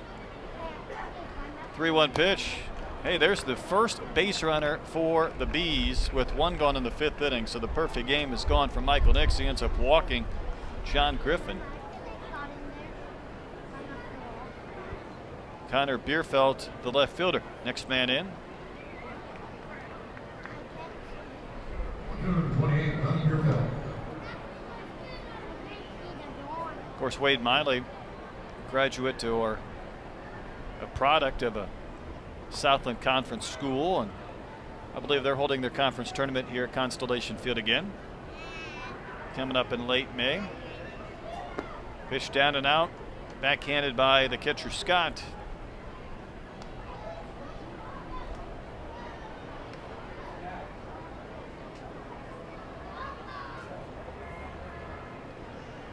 So Michael Nix working from the stretch for the first time in this game here in the 5th inning, leading 5-0.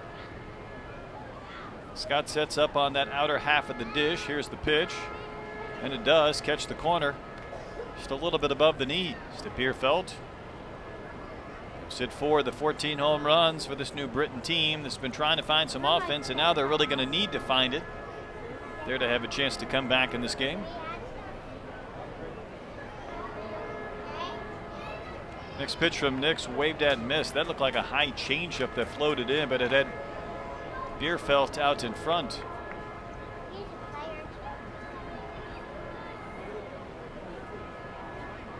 Berm well populated today, as is the ice house and the splash pad and the kids area in the outfield.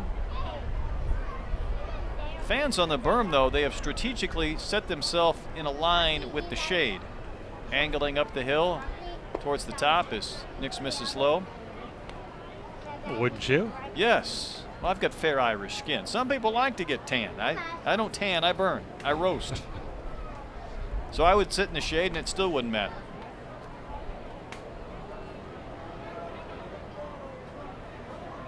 2-2 to Bierfeld.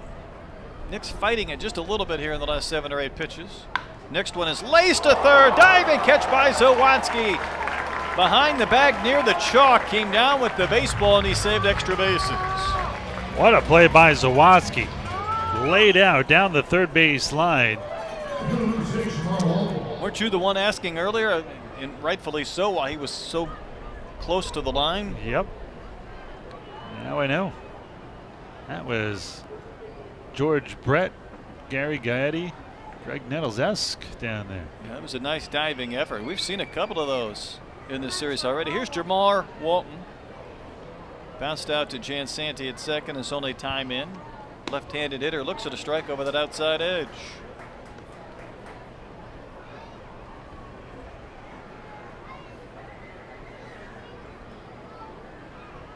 Skeeters got a 3-run double from Prince in the bottom of the 4th to jump up their lead to 5-0.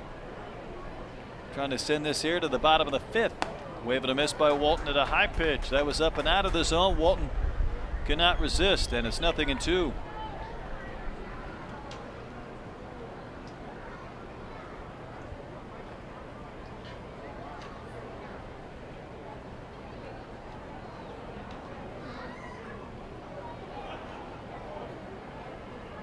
Skeeters hoping to take a commanding 3-0 lead in this series with the win today, although the lengthy series with the Bees.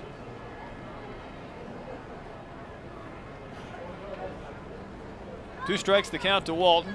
Scott sets up way inside. The pitch is over the plate. Walton swings and misses. So the Bees get their first base runner. They still don't have a hit. We're halfway done in the game. 5-0 Sugarland.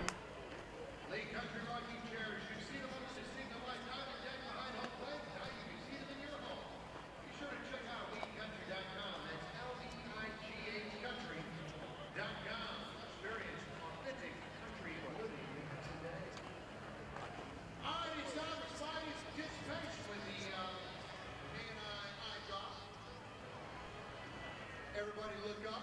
First base side, you gotta pass that ball to your left.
New pitcher on the hill for the Bees is Mike Heppel. We saw him last night. Number 21 is 6'6", 230.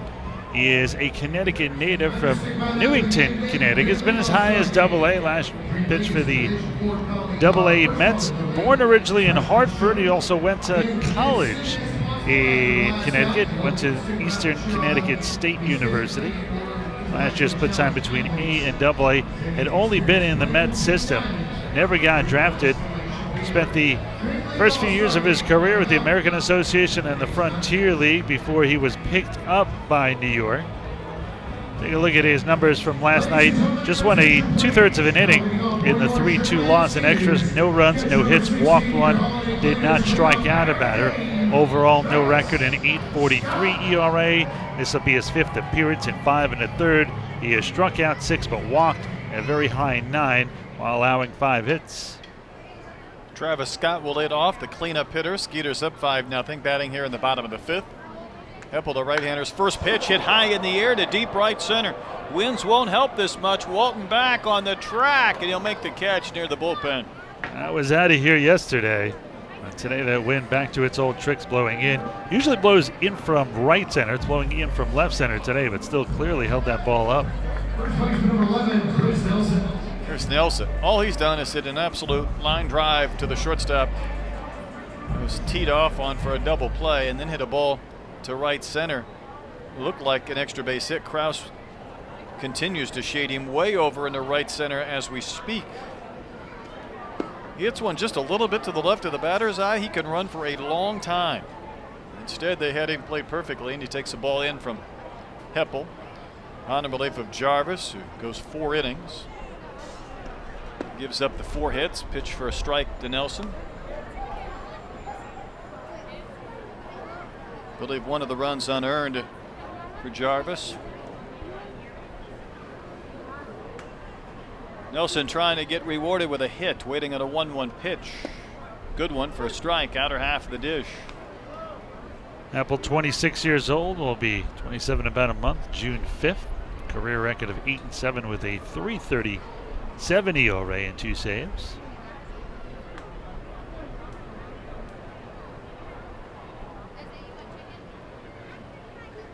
Comes set under his chin. Pitch to Nelson is shoulder high. And the count is even at 2-2.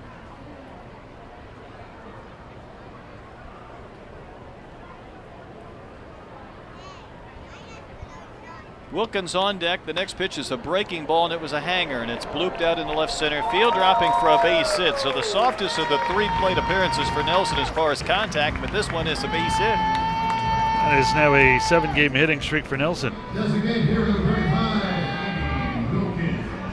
Andy Wilkins will bat.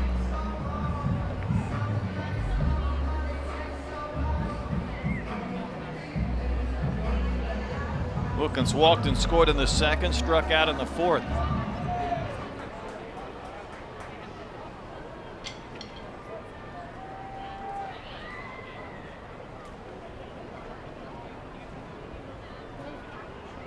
Heppel from the stretch pumps one for a strike.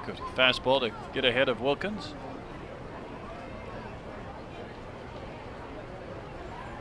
Hit his first home run of the season Friday night in the 4th inning against the Bees. Heppel runs one over, but maybe a little bit low. Count a ball, then a strike. So the Bees have already gone to their bullpen here in the bottom of the 5th. Well, their hitters have yet to record a hit. Next pitch lifted to our left over the top of the roof of the suites and out of play towards the parking lot for strike 2.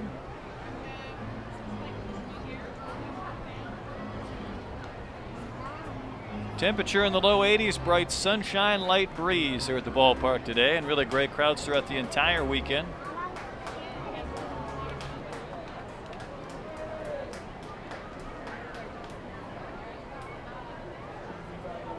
Nelson darting a bit off first base. Heppel will pitch, and Wilkins will swing and miss at an elevated pitch, and that's a K, and that's the 2nd out. Here's Joe Benson. Batting for Sugarland, left-hander number 5, Joe Benson. Benson's been a part of both of the last two scoring frames for the Skeeters. I mean, he hasn't necessarily been as productive as he was last night with that walk-off infield single. He's reached on an error, kick-started a run in the second. Got hit by a pitch with the bases empty in the fourth, and before the frame was over, 3 runs had scored. Rolls one softly to third, fielded by Rosa. He's had a couple of throwing errors. This time he makes a true throw, and Rosa actually just claps his hands and throws his fists out in front of him as if to say, I did it. I threw to first base. Inning over, I hit the man left. Through 5-0 Sugarland.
Five runs on 5 hits for the Skeeters.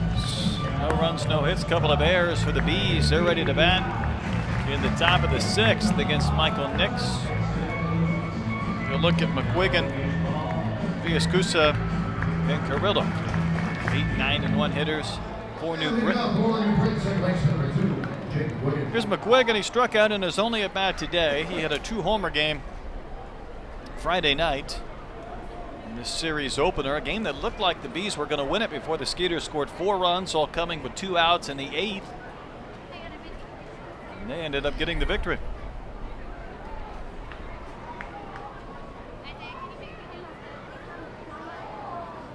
Nix brings those hands, both hands in his glove behind his head, and pitches. Ground ball shot into the hole and past the dive of Prince.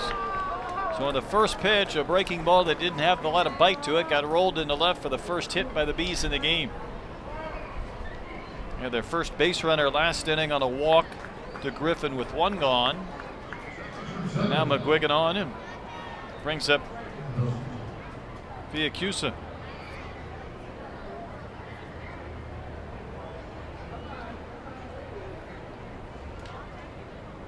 So Nix hasn't had to work from the stretch much.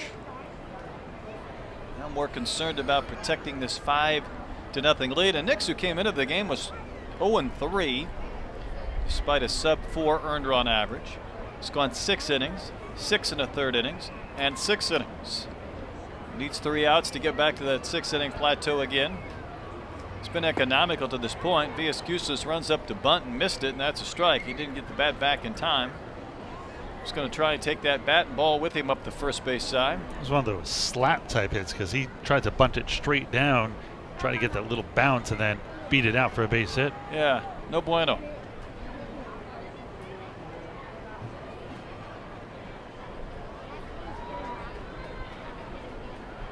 Next pitch from Nix, swung on, fouled back, got a ricochet off Travis Scott, I believe, in the count. 0-2.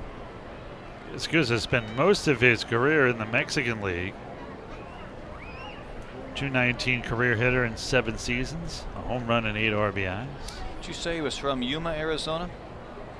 Yes, he is now. Let's Yeah. see here. Well, he was born in Mexico, and now he lives in Arizona. Boy, Yuma's one desolate little town out there in the desert. Been there? Been through it. It's known for one thing. A Heat? prison. Yeah. Unbearable heat in a prison.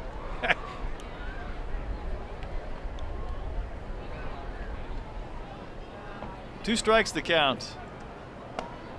Way high in that pitch. What's that minor league team we were talking about last homestand that's basically named after a prison? Must have been when I wasn't here. Maybe.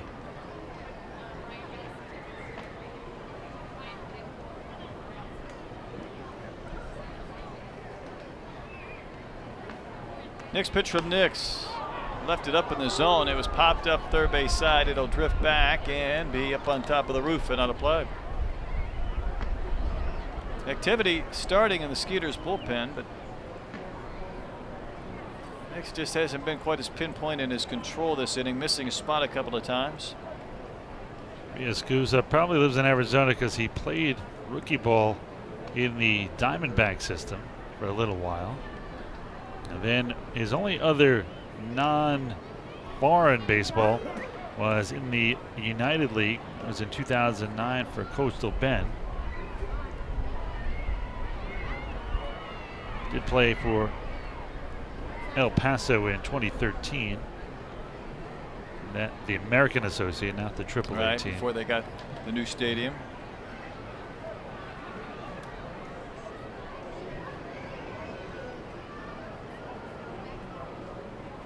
One ball and 2 strikes. Nix will miss. Down and out, 2-2 to the left-handed batting catcher, hitting in the 9-hole. Skeeters up 5-0 in the top of the 6th, but the first hit this inning by McGuigan was the first hit of the game for New Britain. And then Nix just trying to put Fiascusa away.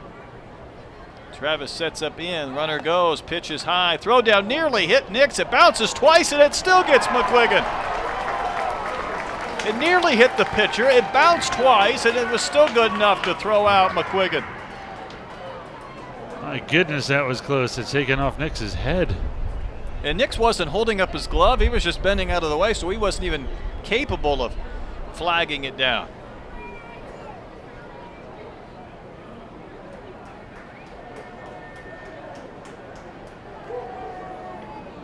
Count has gone full. Base runner erased. Nix back from the full windup. He needs to finish this guy off. Here's the payoff pitch, foul back. New set of baseballs for Ken Leventhal, our plate umpire.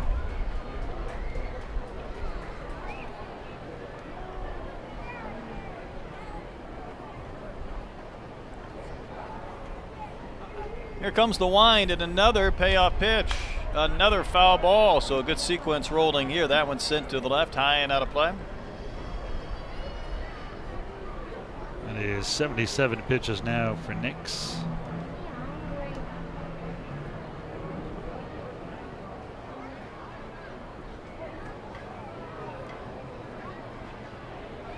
Base is empty, 1 out. Another 3-2 offering, and that's down, and Fiascusa works a walk.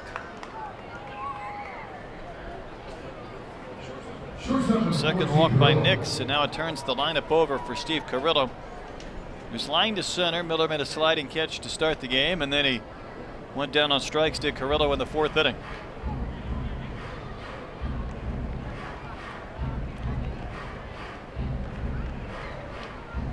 Skeeters got a run in the 1st, another run in the 2nd, 3 runs in the 4th on 1 swing, a 3-run double. New Britain trying to get their first man into scoring position in the game. Ground ball will trickle into left. That'll do it. A base hit from Carrillo will advance the catcher to second base. And now there's a couple of guys on, a couple of singles this inning to a very similar spot on the field. Good thing Scott cut down the base runner, McGuigan. Otherwise, the bases would be loaded here with nobody out. McGuigan single to start the inning, but he was out. Then a walk and a single. Now it's Kraus. Kraus is struck out looking, struck out swinging.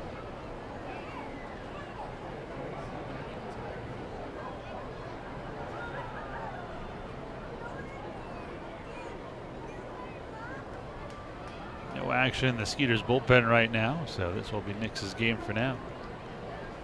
Sets away from the body at the letters. Ground ball shot toward short. Should be two. Prince has a problem getting out of his glove, but he does. And the relay throw from Jan Sandy to first. In time, double play.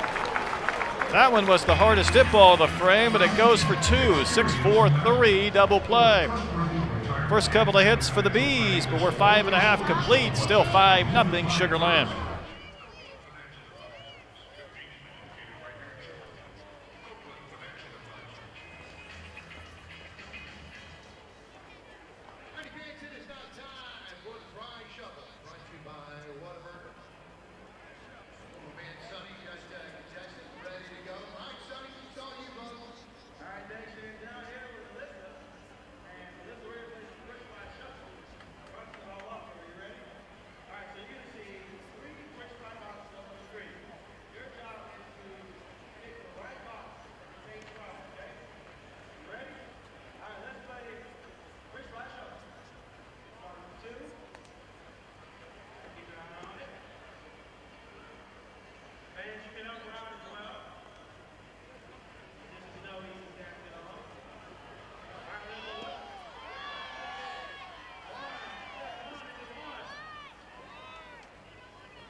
Skeeters in front 5-0 as this game advances into the bottom of the 6th inning. Heppel came on in relief last inning. Back out there for a second frame. He's going to get Jansanti, Miller, and Prince 8, 9, and 1. Jansanti will lead off. He's picked up an RBI and a sac fly and collected a base hit, scored a run back in the 4th inning. The Skeeters got some separation, turning a 2-0 game into a 5-0 lead. And the bases clearing double from Josh Prince. Don't look now, but Jansanti has 21 base hits. I mean, Barfield leads the team, but he also leads the league with 24. Jansanti climbing that list, and the pitch is high from Heppel. It puts him tied for 3rd right now. Oh, that's great. We were talking about whether they get stuck on the roof or go out in the parking lot. Heppel's next pitch. There's another base hit. Line towards left center field is down, and Jansanti 2 for 2. 3 productive plate appearances and 2 more hits. Not so sure. I might not consider batting him second in the lineup the way he's been not only getting on base, but the way he runs. I know Gary likes Zawadzki there because of his power and good hitting, even though he's slumping right now, but really mostly because he's a lefty. You'd have 3 right-handed hitters at the top of that spot. It would be tough. Maybe move him up to the 5th spot or something like that. But I agree, he should be moved up. Here's Miller. Takes a fastball for a strike on that outer half. Miller walked back in the 4th, popped up when he batted in the 2nd.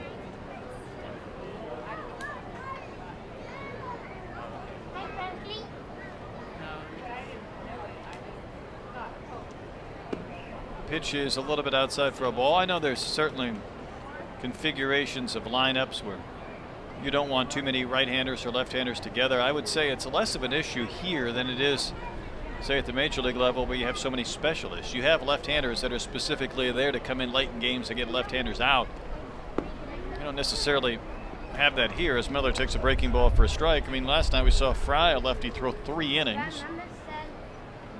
So that wasn't a lefty specialist. That was a guy just to eat up some frames. Yeah, they're a little thin in their bullpen right now. You can tell Heppel back out there for the 2nd day in a row in less than 24 hours. 1-2 pitch, check swing. Miller tried to hold back, couldn't, and fouled it to the screen. I think the great hitters, I'm talking the elite, the Tony Gwynns, the Wade Boggs, the George Bretts of the world, could foul off pitches that they didn't want on 2 strikes intentionally. Seemed like Boggs could do it at will. I think some can. I think it's rare. Next pitch to Miller inside. I was at a Little League game not that long ago, and the coach said, if you don't like it, just foul it off. And I said, dude, that's not what 9 and 10-year-olds do. They can't just foul it off. They're either missing it or just barely making contact. But I think the truly good ones do have a way of being able to spoil a pitch. Leaning at first and picked off is Jansanti. Jansanti, the previous pitch, got locked up and fell down, but there was no pickoff try. This time with a big lead, he was picked off rather easily, and I don't even know if he got back to the bat.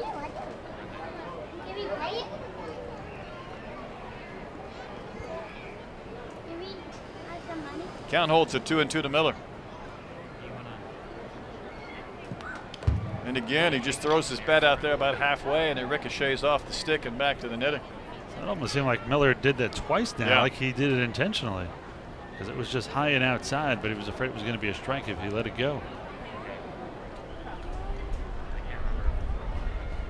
That's where maybe you feel fortunate you don't just dribble one back to the mound on a comebacker. You remember last time we got Another pitch, a 2-2 offering, this one in the dirt. And the count has gone full. Okay. I just got it. You got to. Wind picking up in its intensity. You can even hear it on our crowd mic as it blows in almost towards the first base dugout. Skeeters leading 5-0. Miller chops one foul wide of third.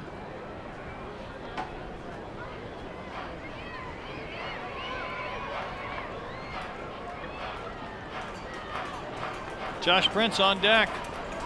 Skeeters batting last of the 6th inning in front 5-zip. That pitch stays high, and that's ball 4. And Heppel lost Miller, who walks for the 2nd time in the game, and it'll turn the lineup over for Prince, who's been on base 3 times, even though he's 1 for 2. With a walk, he's reached on an error. Scored a run, he's swiped a base, and he's knocked in 3.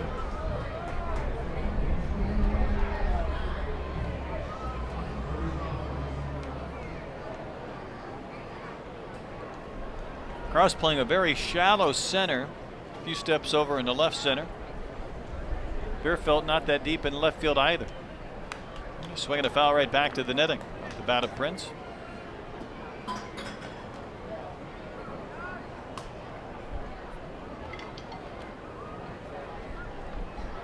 Skeeters are a game above 500 at home. They're a game above 500 on the road, and they're 2 games above 500 overall. And they've won both games of this home stand and now leading in this one.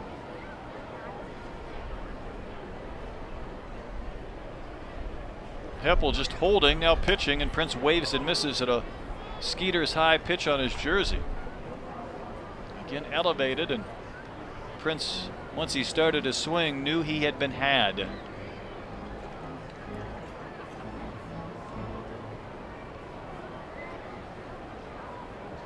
Big lead for Miller at first. He's stolen 2 bases.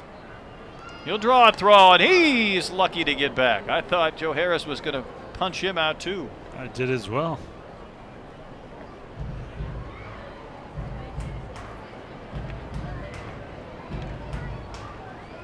Prince, with his 3 RBIs tonight, now has exactly 270 ribbies in his career and 270 steals. Did you add in the steal he had earlier? No, that's right. So 1 ahead. Prince will wave and miss. Might have actually foul tipped that into the glove of Fiascusa on a high pitch, but that is the 2nd out of the inning. Here's Zawadski.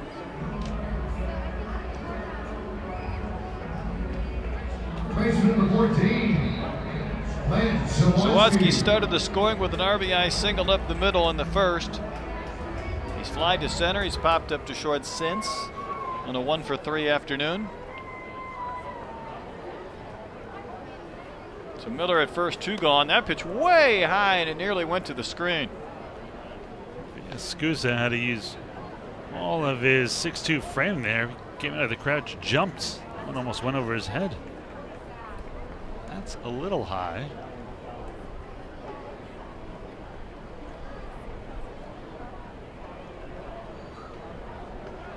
There goes Miller. Pitch is in, a good one to handle, but a high throw, and Miller swipes it easily. His 3rd and 3 tries. Pitch was up and in, so it gave Fiascusa a chance to pop out of his crouch and throw, but once that ball left his hand, it was not going to be close. Well, he got a huge jump there and slid in easily, feet first. So base hit from Zawadzki could add to this 5-0 Skeeters lead in the 6th. What is your thoughts on stealing head first compared to feet first? I know it's kind of frowned upon these days, but Ricky Henderson and all those great stolen base guys always went head first. Here's the 2-0. It's down low. I think if you can get it, if you know that you've got the base stolen and you want to slide, do it. I think you dive when it's going to be close. You don't have any other choice. When we play the Barnstormers here in this series, you're going to witness a treat because their leadoff guy is one of the fastest you will ever see. 3-0 pitch in for a strike. All right, you piqued my interest. In fact, he goes into the base like a missile, like Ricky Henderson. He literally picks up speed. He will probably break the Atlantic League stolen base record. In fact, he stole 99 last year in another independent league. 3-1 to Zawadzki, swings, and he missed it, but the ball goes back to the screen. It ricochets to Villascusa, and Miller goes to third.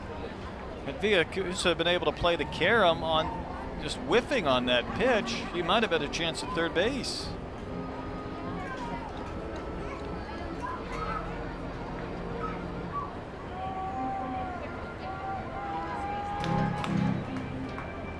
Runner at third, 2 gone. Count is full to Zawadzki. What's this dude's name? It is Darian Sanford. He's already got 12 steals on the season. Zawadzki waiting on a payoff. Here it comes. Wave and a miss. Big cut, no contact. He's tagged out. The inning is over. The Skeeters got a hit and a walk. A stolen base, but a pickoff hurt. And they leave a man. We played 6. Skeeters lead New Britain 5-0.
Check out our Memorial Day sales coming up and save 25% on the entire showroom. Get details on the web at TexasMattressMakers.com. We head to the 7th inning at Constellation Field. Skeeters leading 5-0. Fortunately, Michael Nix is back out there because everybody else has switched positions. So to sort it all out, here's Ira. Travis Scott comes out from the catching spot. He will go to first. Jose Ortiz will be catching. Prince moved from short to second. Excuse me. Yes, from short to second. So Jan Santi out. He went to left, I think. Did he? Zawadzki's at short. Nelson goes from first to third. So that's not Benson out there? Not enough hair. That is correct, sir.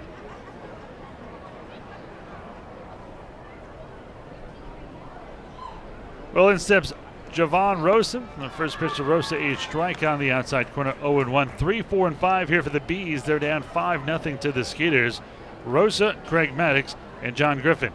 I don't want to speculate, but you wonder if Benson may be a little bit sore after he was hit by a pitch earlier in the game. Yep, that's probably right. Swati is fouled off. 5 runs on 6 hits for the Skeeters. No runs for the Bees. Nix has allowed just 2 hits. 1 to McGuigan and 1 to Steve Carrillo. Rosa stands very close to the plate from the right side. Straight up stance otherwise, feet parallel to the pitcher. They set up outside the 0-2. High, 1 ball and 2 strikes. Skeeters trying to make it 5 straight as they have a 5-0 lead here. Again, the championship season last year in the regular season, the Skeeters only won 5 games in a row once before going on that magical 10-0 run, winning 4 in a row the last 4 days of the season, and sweeping the 3-game series against York in the Freedom Division Championship Series, and then sweeping the Ducks 3 straight in the Atlantic League Championship Series. The 2-2 here by Nix. He winds, fires, and this one way inside. That'll run the count full. 3 balls and 2 strikes.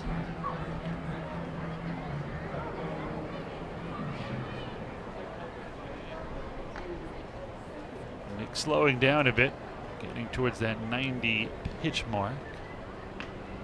Looks like action begins in both bullpens. This one grounded to the right side of the mound, right at second. Prince will fling it to first. 4-3 on the putout, and there is 1 down. Let's see who's warming in the Skeeters bullpen. For the Skeeters, warming up Sean Gleason.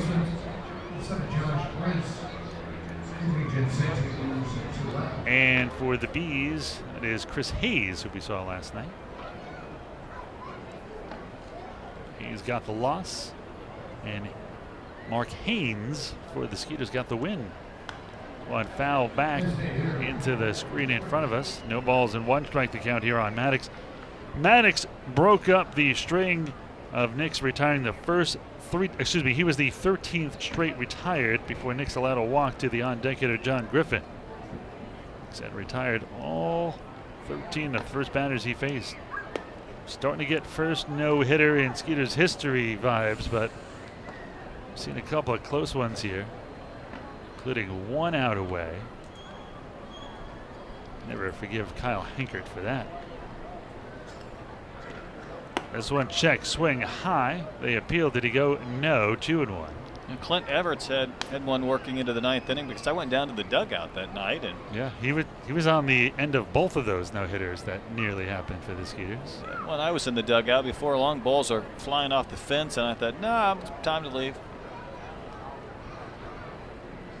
2-1 the count here to the left-handed swinging DH Maddox, and this one a strike.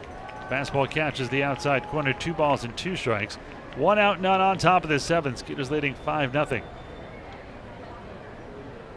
This pitch by Nix will be pitch number 90. He has 54 for strikes. Swung on and poked foul down the left side. Count remains 2 balls and 2 strikes here on Maddox.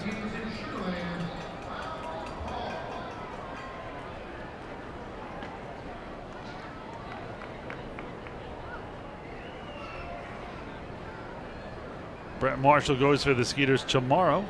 He will face off against right-hander Jonathan Pettibone. The 2-2 here by Nix. Swanee hits sharply to second. Nice play by Prince to his left. They'll throw it to first. 2 down.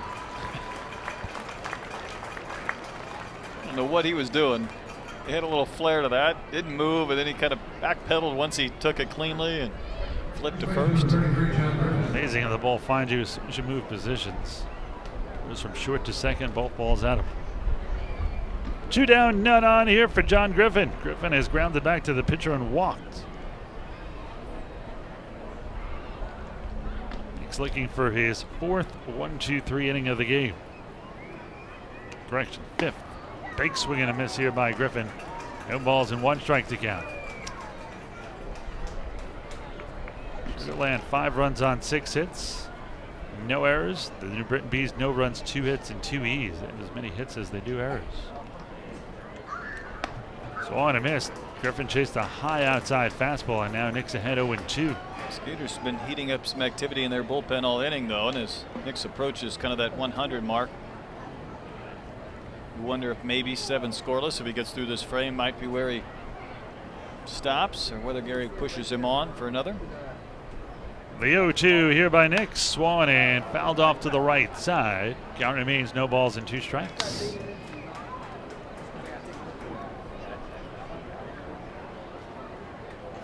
He's pitched so well. He gets through 7 shutout innings. You want to kind of leave him on a good note. I'm always a believer in that. I think it's... Because if you come out and let up 3 runs, that looks like an average start when you've dominated the whole game. It definitely plays a mental psyche on a pitcher. And he's pitched well and not gotten a win.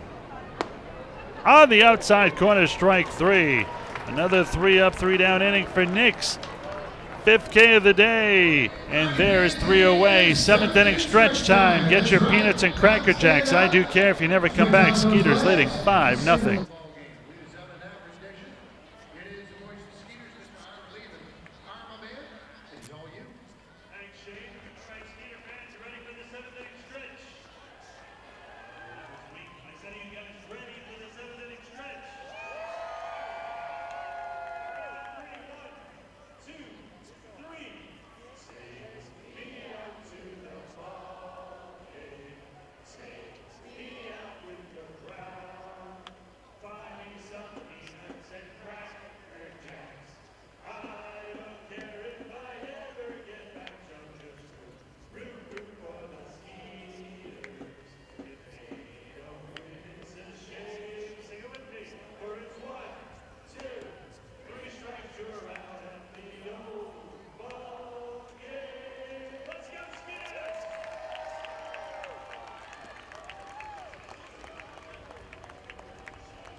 Well, we move to the bottom of the 7th. I hope you're all stretched out. Nathan Werner back in the studio is, and we're going to go back to the studio to pause 10 seconds for station identification. Leading off for your Sugar Land Skeeters, right field number 29, Jeremy Barfield.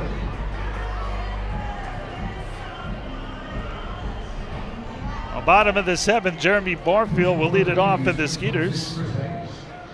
New pitcher on the hill, a guy we saw warming up, and that is Chris Hayes. Hayes will take over here. First pitch to Barfield, popped up right side. McGuigan, the second baseman, shading his eyes from that high sky and the tough sun. He'll bring it down for out number 1. Appearance number 6 for Hayes, 0-2, 10.50 ERA. He's given up 7 earned runs in 6 innings. Well, he will pitch to Travis Scott with 1 out and none on here in the 7th, and the Skeeters leading 5-0. Scott has singled, fouled out, and flied out. He is 1 for 3 officially. In steps the Skeeters left-hand hitting now first baseman. Scott began the game behind the dish. First pitch from the sidearm. He slings it in there inside. 1 ball and no strikes. He is a Connecticut native from Cronwell. Last night suffered the loss, went 2/3 of an inning, allowed to 1 run, 2 hits, 1 walk, did not strike out a batter. This one fouled into the net in front of us. It was a balk that played the biggest factor in the inning. Yep. And it was Travis Scott who was at first base who got balked to second. Travis probably wasn't running on that play, I'm just guessing. The 1-1. Swung and fouled sharply down the left side. Foul 1 and 2. Hayes, number 26, 6'2", 177 pounds. He has been as high as AAA.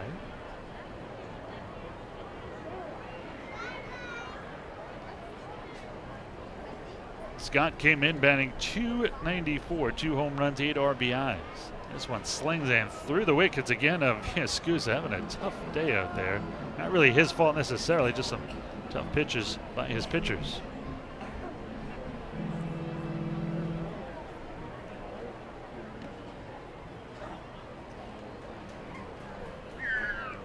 Hayes from the stretch.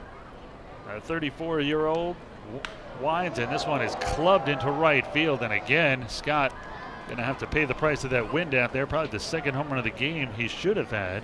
The wind blows it down into the mitt of the right fielder Walton. And with 2 outs and none on, that'll bring in Chris Nelson. 2 good swings, nothing to show for him.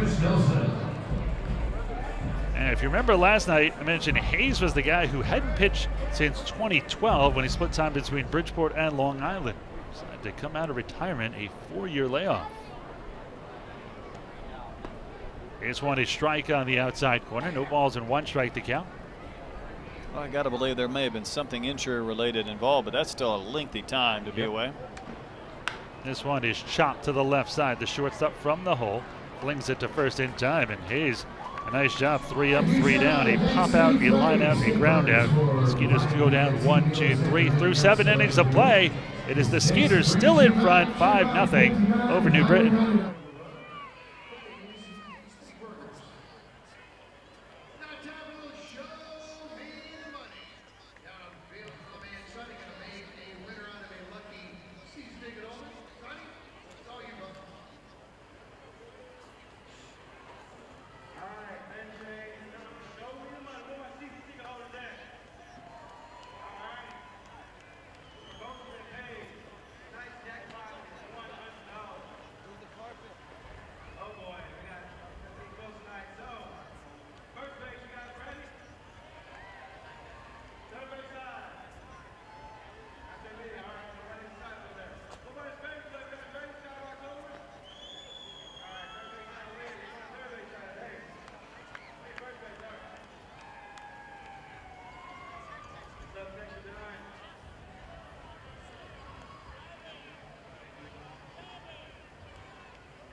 Skeeters have a new pitcher after Michael Nix went 7 scoreless innings today. On replacing him, Sean Gleason, making his 5th appearance.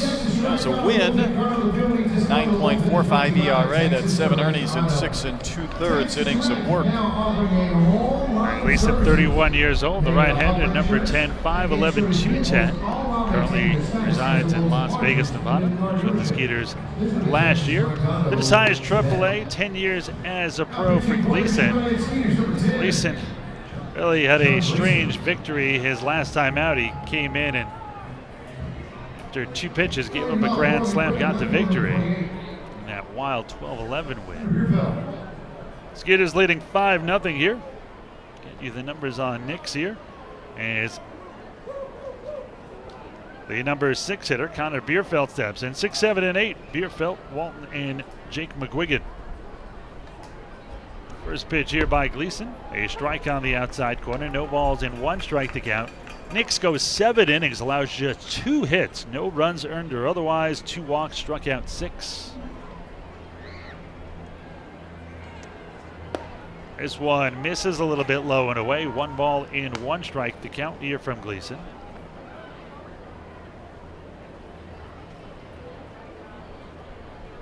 Gleason, a fastball, curve, slider, and a splitter. One swung hit through the left side. That's going to be a base hit. The first batter against Gleason and Bierfeld reaches, and that'll bring up Jamar Walton.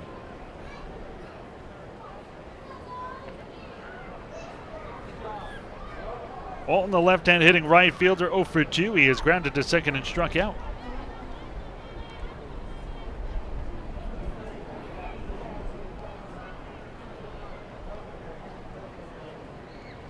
So in steps the right fielder. Leading off first is Bierfeld. I think he'll be going anywhere down 5-0 here. This one is slap foul down the left side. No balls and 1 strike to count.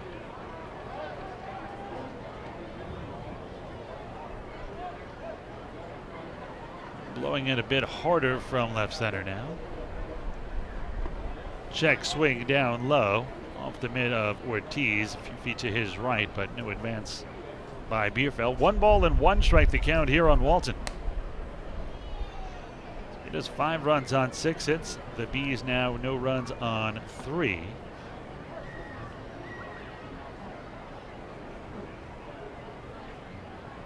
The 1-1. Fastball strike on the inside corner. Good fastball by Gleason, 1-2.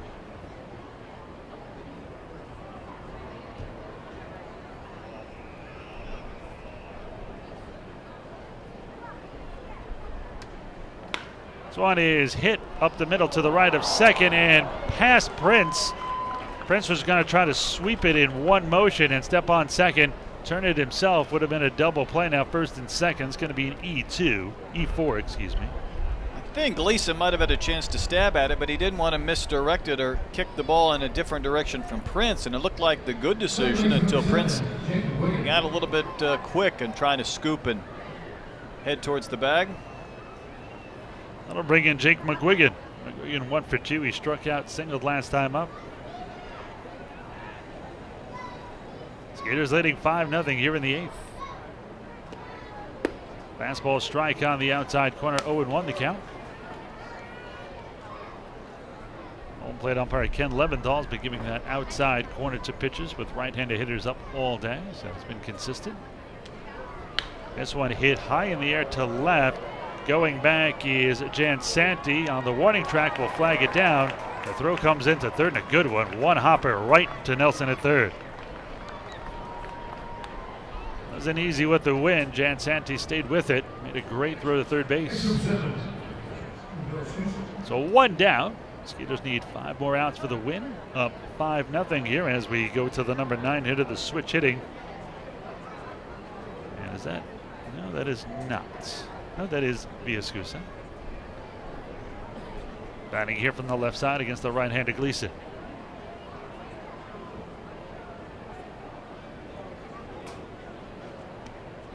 First pitch here is a little bit low, 1-0. That's where Gleason would like to get another ground ball, another shot maybe to turn 2, get out of this inning.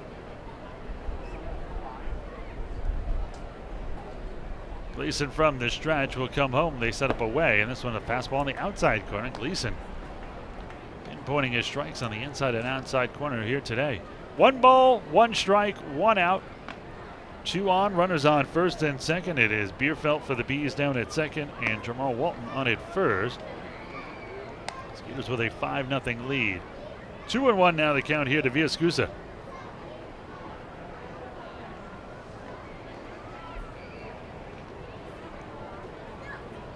Gleason looks at Ortiz. He's going to set up away, and this one's swung a hit out to left field. Jansanti's right there shading his eyes. He doesn't see it, and he's going to miss it. And it's going to roll towards the wall. That's going to get 1 run in as Bierfeld will cross the plate, and that left field is just so difficult.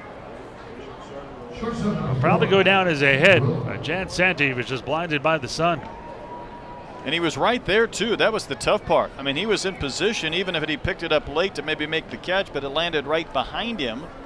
So between an error on what could have been a double play ball and a ball that was right to the left fielder, but he didn't see it, this inning has taken a turn for the worst. 4 outs that Gleason already should have had. And just like that, a swing of the bat would make it a 1-run game.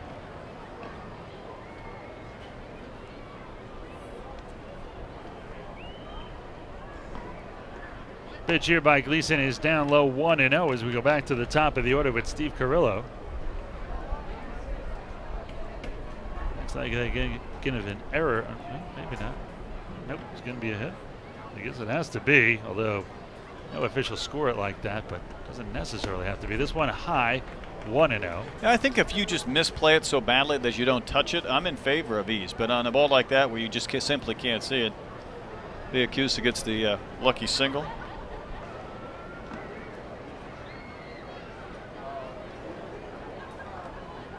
The 2-0. This one inside 3-0. And Gleason, who should be out of this inning, in danger of bringing the tying run to the plate. And just like that, action in the Skeeters bullpen.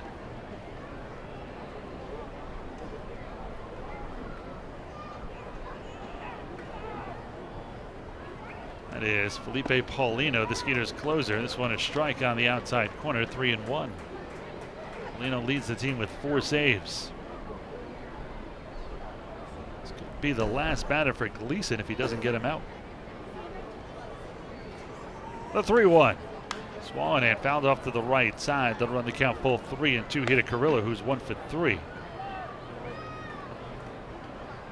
5 runs, 6 hits for the Skeeters. They have committed 1 error. That is in this inning by Prince. 1 run, 4 hits, and a pair of errors for the Bees. Bees, who came in the best fielding team, have made 4 errors in this series. This one fouled off to the right side. That'll make the seats. Count remains full 3-2. Good battle here between Gleason and Carrillo.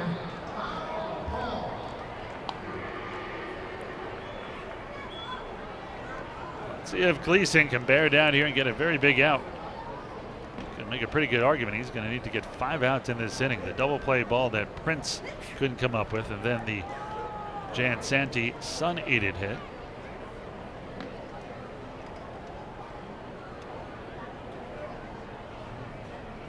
Payoff pitch again by Gleason is down low, ball 4. And number 4 walks, and the bases are loaded, and the tying run comes to the plate at Michael Kraus. Of course, in this area, Hall of Famers known as the Killer Bees. It's time to kill the Bees here.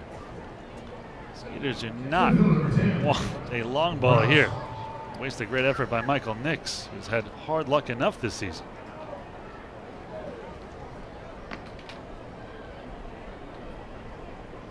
Walton is down at third. Villascusa on at second, and Carrillo on at first. First pitch, a strike and a beauty. The one drops in on the inside corner, 0-1 the count.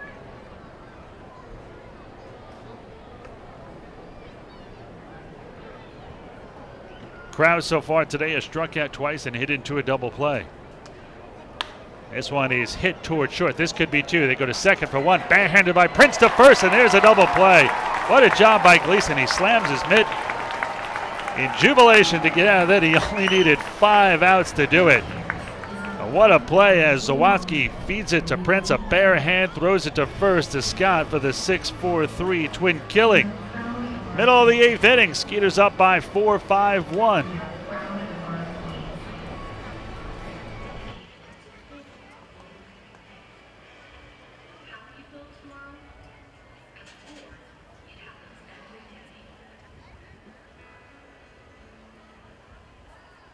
Clancy's Public House, pub with an Irish heart, Texas soul with best burgers, Irish fare, pub fare, and more. Feature over 80 craft beers and full bar. Fans bring in your ticket stub, get a $1 domestic draft, or appetize for a half price. This is one per customer. Visit the official after party of the Sugarland Skeeters, Clancy's Clubhouse. Also visit them on the web, Clancy'sClubhouse.com. Skeeter fans, it's time to start planning your kids' summer activities. We got the thing for the aspiring baseball player in your family. Skeeters men's Gary Gaetti will be hosting the baseball camp coming up June 26th to the 30th here at Kenner Selection Field. Week-long camp will provide instruction, great drills, skill competitions, and of course, great time. Make sure you stop by the Classic Chevrolet customer service desk in section 16 for more information. Sign up your child during today's game.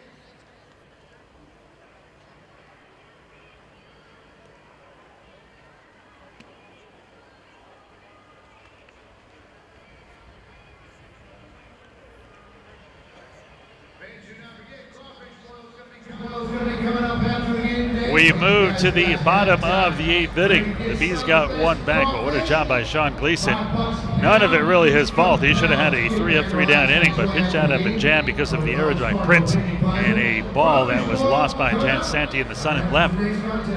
Picks up his teammates and himself. Skeeters have a 4-run lead now instead of 5. Here in the bottom of the 8th, Andy Wilkins will lead it off. He has walked, scored, and struck out twice. He's 1 for 3. Excuse me, 0 for 2. First pitch here is a strike. No balls and 1 strike to Wilkins. Wilkins came in 2-14 with a home run and 6 RBIs. The 0-1. This one is low and away. Apple is like the Skeeters' Chris Tribett. A little bit, yep. Tribett's kind of a mixture of sidearm and submarine. 1-2 the count. You think it's tougher for a sidearm pitcher to not balk because you've got to kind of do in one motion, just kind of go down and... I do. I think there's a lot of moving parts. Sometimes you kind of get it started with a little rhythm. The 1-2 here to Wilkins. This one just off the outside corner. Good eye by Wilkins. That didn't miss by much. 2 balls and 2 strikes here. The other thing is it takes a lot longer to uncoil, so you don't want to give the runner that advantage. Check swing high and outside, count full 3-2. Sometimes you get jumpy and sometimes you're a little too quick and balk. 5-1 Skeeters in front here in the bottom of the 8th. Payoff pitch to Wilkins. Swung and a hit high and deep in there to left field. Bierfeld going back, and he's going to have trouble with that wind. It'll roll up against the base of the wall, and pulling in at second is Wilkins with a double. And the wind wreaked havoc with that ball. Now this Skeeters a chance for some insurance here. That'll bring in. Let's see, it is Ortiz who comes in here. A little switching around defensively. Bat in the 7 hole. We go bat here for the first time. Ortiz has a pretty good stick. First pitch here, swung and missed. No balls and 1 strike to count. Ortiz in limited playing time so far this season. 4 for 21. Batting 190, no home runs, no RBIs. The 0-1. Swan and a little blooper behind first. That's going to fall in for a base hit over the first baseman's head, Griffin. Wilkins will stop at third, and now it's runners on the corners with nobody out. Good job by Wilkins going the other way, just taking the pitch and blooped it over the first baseman, John Griffin's head, which is not an easy feat at 6'6". The catcher via Scusa going to step in front of home and flash a few signs, although I don't think Ortiz is going to be taking off anywhere. That'll bring in Anthony Jansanti, having a good day. 2 for 2, 2 singles, a stolen base, and a sac fly. RBI. He's also scored a run. Came in batting .323, and that average will go up.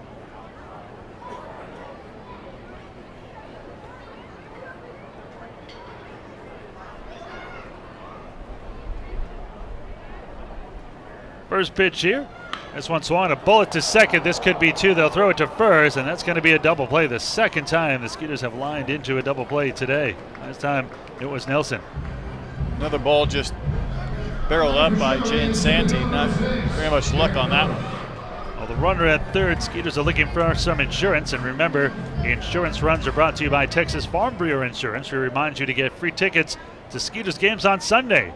Just show proof of your current members at the ticket office, and you can get 2 free tickets to any Sunday home game. Visit your local agent to become a member today.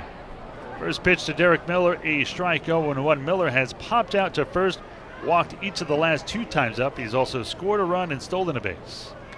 The 0-1 swung and blooped into right center field. That may fall, and it will. There's a base hit, and that's your Texas Farm Bureau Insurance run as the Skeeters take a 6-1 lead, and once again in front by 5. Miller gets RBI number 5 on the season. Second baseman number 7, Josh Prince. So in steps Josh Prince. Prince so far today has reached on there by the third baseman Rosa, walked, stolen a base, but his big contribution was a double in the 4th with the bases loaded that drove in 3. Struck out last time up. And he is 1 for 3. First pitch here, low and away as the catcher via Scusa shifts to his right. Both teams exchanging a run here in the 8th. So we're back at square one. A 5-run lead for Sugar Land. 6-1 here in the 8th. One swung and fouled off to the right side. 1-1 the count on Prince. Prince started at short, now at second. Skeeters 6 runs on 9 hits. The Bees 1 run on 4. Sugar Land has committed 1 E and the Bees 2. Throw to first, diving back in head first is Miller, who already has a stolen base here. It's considered running up the score if you steal second with 5 in the bottom of the 8th. I don't think so. It's time for him to take off. I would agree. Take off, eh? Another throw to first, he gets back. for his 5th steal. I don't think Villacusa has looked good on his throws to second, and I got to believe that the side-arming right-hander a little bit slow to the plate, so why not? Got a big lead. There he goes. Ball outside. The throw down to second is not in time. 3rd stolen base for Miller.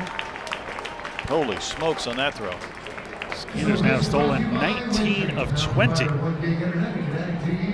I don't think Derek would tell you he got the best jump that he could, and yet he still made it fairly easily at second. 2 steals on the afternoon for Miller. Correction, that is his 4th steal of the season. This one misses a little bit low. 3 balls and 1 strike. The count here to Prince.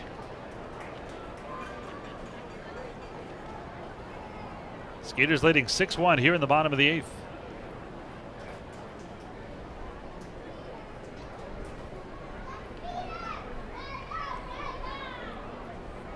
The 3-1 here by Heppel. Swung on, popped up. This one a high fly into right field. Walton will bring it down, and that will do it. But the Skeeters add another run. They get 1 run on 3 hits, no errors, and 1 man left on base. We are through 8. Skeeters 3 defensive outs for a win. We'll most likely see Felipe Paulino in the 9th. We'll see if he comes out for sure. When we get back, Skeeters are leading 6-1 over the Bees.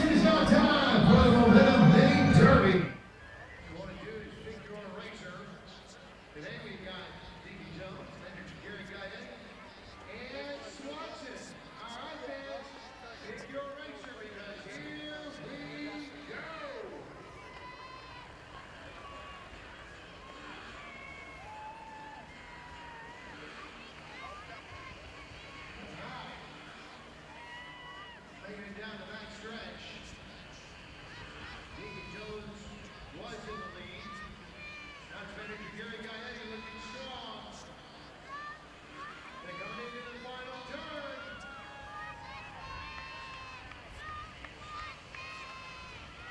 It looks like it's going to be Deacon Jones and Gaetti. No! Swanson knocks out the competition, and he is the winner.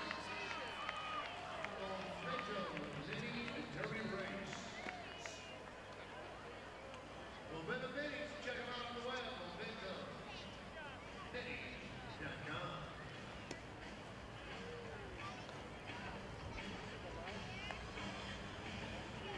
And it's called Home Finish Brought to you by Texas Direct Auto. Texas Direct, they want you to sell your car. Even if you don't want to buy theirs, get all the details on the web, texasdirectauto.com. Now, pitching for your Skeeters number 37, number 39, Felipe Paulino.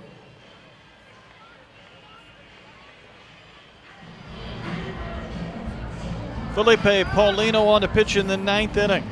He's 1-0, 4 saves, and a 4.70 ERA. League getting well below 200 against him. He's given up 4 earnings and 7 2/3 innings of work.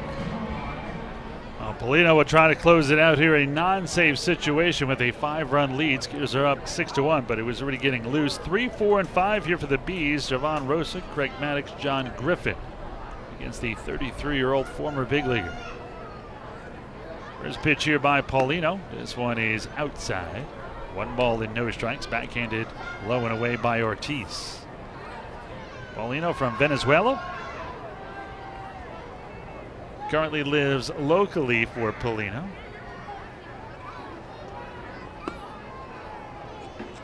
This one misses as well. 2 balls and no strikes to count. Living in Pearland currently. It's kind of that Willie T, Wandy Rodriguez area. Yep. Humberto Quintero, another. I think they all kind of live out there. The 2-0. Swung and fouled off to the right side, 2-1. Paulino, a former Astros prospect in 2008. He was the number 2 overall prospect in their system. Eventually would make it up with the Astros in 2007, 2009, and 10. And move on to the Rockies and the Royals in 2011. Well, that's 2012 with the Royals. This one is skied right side. That one's going to make the seats. Travis Scott gives it a look, but way back, 2-2. He got to the big leagues again in 2014 with the White Sox. He's Spent 2015 with your I-Cubs. And then in 2016, spent some time with Columbus at AAA for Cleveland, also in the Japanese League. Was 0-6 with a 4.70 ERA in the Japanese Central League, Pacific League. The 2-2. Swan a hit towards third. Nice play by Nelson to his left. He gets up, fires it to first high.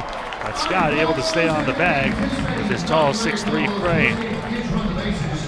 I'd say I like Chris Nelson at third base, but there's not much not to like with Chris Nelson at third base. He is spectacular down there at third. Well, Skeeters 2 outs away, leading 6-1. Number 4 hitter, cleanup man Craig Maddox will step in. He is 0 for 3. He is flat out to left, grounded out to short, and grounded out to second. That's from the left side against the Skeeters right-hander, Felipe Paulino. First pitch by Paulino, way inside. That hit the umpire or the shin guard of Ortiz. I thought I got the umpire in his metal boots. Took a pretty good shot left. Well, he's the one dusting off the plate, so. Paulino stands in there at 6'3", 270. It's like Goose Gossage size. Remember Gossage was throw his whole body at you, then fall off to the right side of the mound. Pretty dramatic. With that Fu Manchu, and he was intimidating. 98-mile-an-hour fastball. The 1-0. This one a strike on the outside corner, 1-1. It's why I like Zenacola's Fu Manchu. Looks a lot like the Goose. 1 ball, 1 strike, 1 out here in the top of the 9th. Skeeters are leading 6-1. Slam down the left side, foul, 1-2 the count. John Griffin waits on deck. You look at Jake Hale, who's 6'7". It doesn't look tall because he is just super thin, but Griffin, man, he looks 6'6" and change. He's a big boy.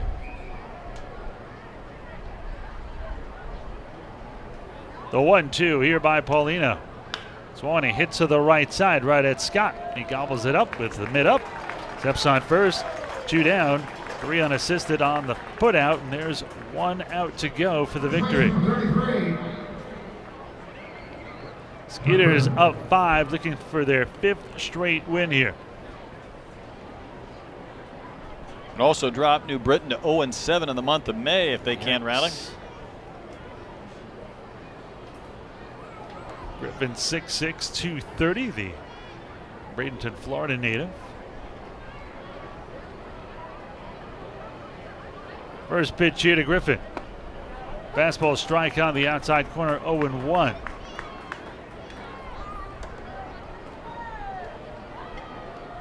Game 4 will be a battle of 2 right-handers. Brett Marshall for the Skeeters, the former big leaguer, against right-hander Jonathan Pettibone. The 0-1 from Paulino. Swollen and hit towards third. Juggled by Nelson. He grabs it in the air barehanded. The throw to first in time, and that's the game. What a play by Nelson. Rolled up his mitt as he charged it over the third base bag, grabbed it in midair, threw it to first, and Scott dug it out of the dirt. That'll do it. I feel like we should sing Sweet Georgia Brown with the Harlem Globetrotters. A little dribbling display, but it worked. Final numbers: 6 runs, 9 hits, 1 E for the Skeeters, 1 run, 4 hits, and 2 errors for the Bees. We'll take a break. We will come back. We'll give you the final numbers. We will have our player of the game, highlights, and more when we return on the Skeeters post-game show in a moment.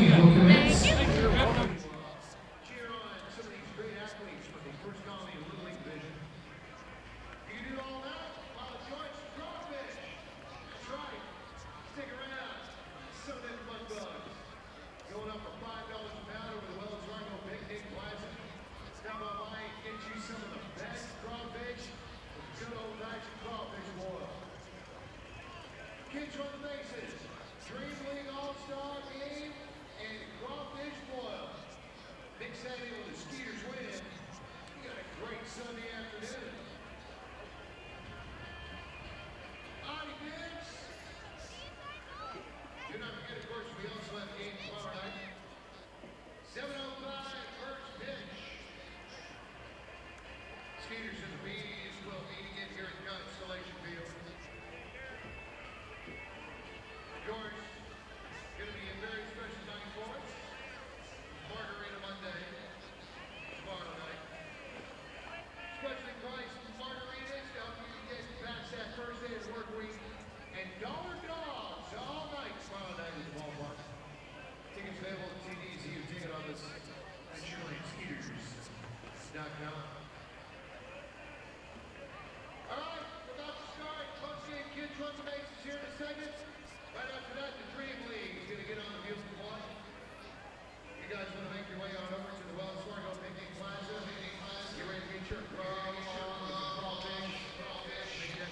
Well, it was the Skeeters who were hitmen today.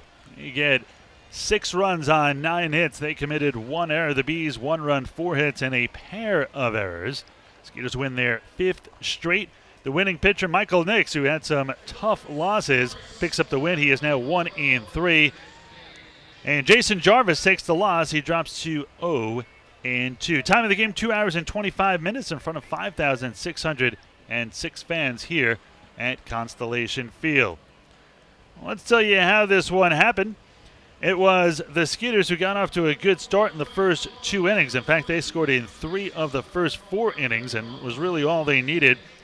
In the first inning, the Skeeters would get Josh Prince aboard. An error by third baseman Javon Rosa, 1 of 2 he had on the day, would put Prince on second, and up came Len Sawatsky.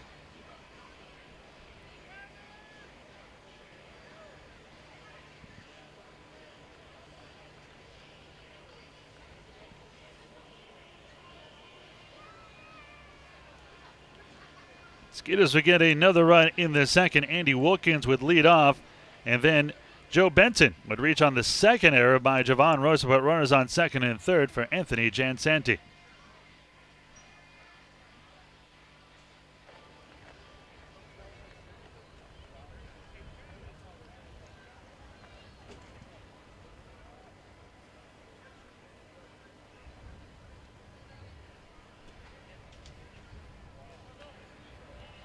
Neither team would score in the third, but Michael Nick was on a roll. By that time, he had retired the first 9 batters. More to come on him, but the Skeeters got the rest of the runs they needed in the 4th inning. Andy Wilkins struck out to lead off the inning, but then Joe Benson was hit by a pitch and would later leave the game. He was on at first. Anthony Jansanti would get an infield single, and it would be first and second. They would steal second and third. And then Derek Miller would walk, which set the table for the Prince of Sugar Land himself, Josh Prince.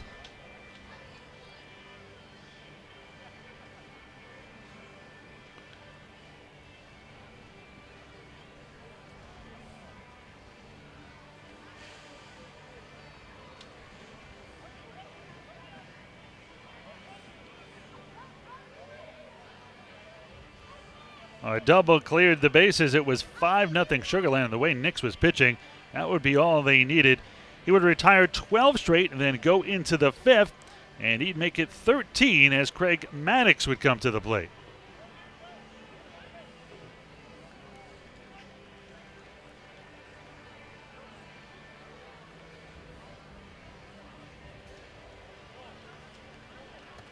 John Griffin, the next batter, would walk, which would end that string, but he would have a no-hitter through 5.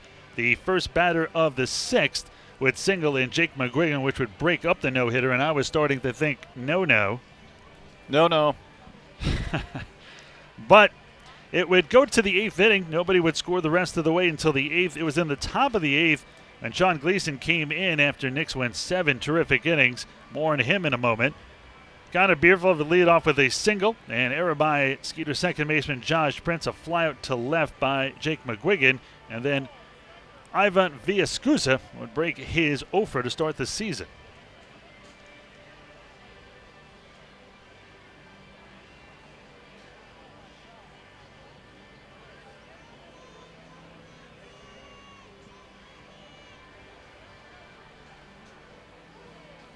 So it was 5-1. Could have been worse. The bases were loaded. The tying run came to the plate, but Gleason picked up both his fielders and got a double play to get out of it.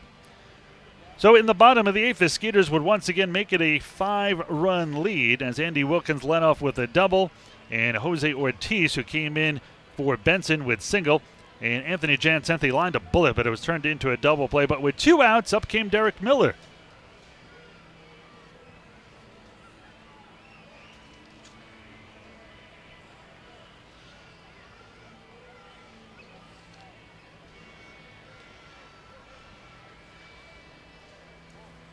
And that would turn out to be your final, as Felipe Paulino had a 1-2-3 ninth, not a save situation, but did close it down as the Skeeters win this one 6-1.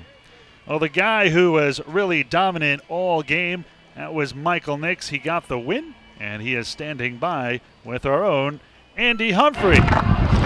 Thanks, Ira. I'm here with today's winning pitcher, Michael Nix. Gets his first win of the season in this 2017 campaign for the Skeeters. And Michael, after 3 straight losses, how did it feel to get this first one under your belt? You know, it's always good to get the first one under there. I felt like I pitched pretty well the first few.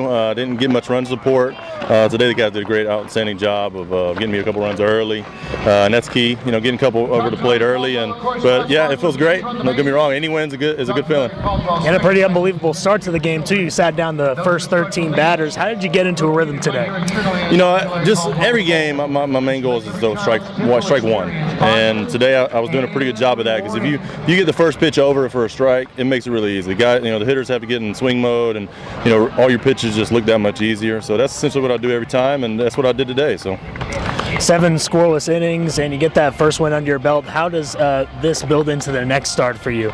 You know, it's positive for me. Like, I've had some really good ones leading up to this, so I'm not really going to change much. I haven't really changed much from outing to outing, but the big thing is just for us tomorrow. We got to come back out tomorrow and then get some runs over, have some good innings from the pitchers, and then keep this roll we got going rolling.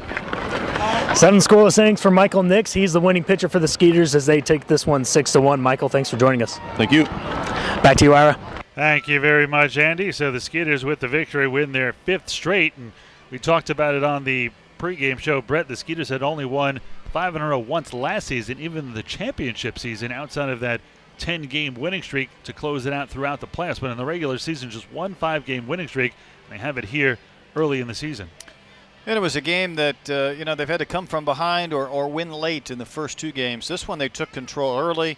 We heard from Nix, outstanding pitching today, and really just kind of took the bees out of the game. And while it's never a comfortable win because New Britain made things a little bit interesting in the 8th inning, it was one Sugar Land was in control of really since the first couple of frames. Well, the Barnstormers held on to win against Bridgeport 7-6. The Skeeters still with a 1-game lead in first place in the Freedom Division. Well, tomorrow, Skeeters right-hander, former big leaguer Brett Marshall, 2-0 with a 6.31 ERA, will go against right-hander Jonathan Pettibone, no record and no ERA. With the victory, the Skeeters are now 10-7 on the season, and the Bees, their 7th straight loss, they are now 4-12. Well, that's going to do it for us here. Special thanks to Mr. Nathan Werner back in the studio. Another great job all around on the highlights as well. For my broadcast partners Andy Humphrey and Brett Dolan, this is Ira Liebman saying so long from Sugar Land, with the Skeeters win by a final score of 6-1. Tomorrow we go back to the regular time, a first pitch 7:05 with the pregame show starting here on 1560 AM at 7 on the nose. Enjoy the rest of your afternoon and evening, and we will see you tomorrow night.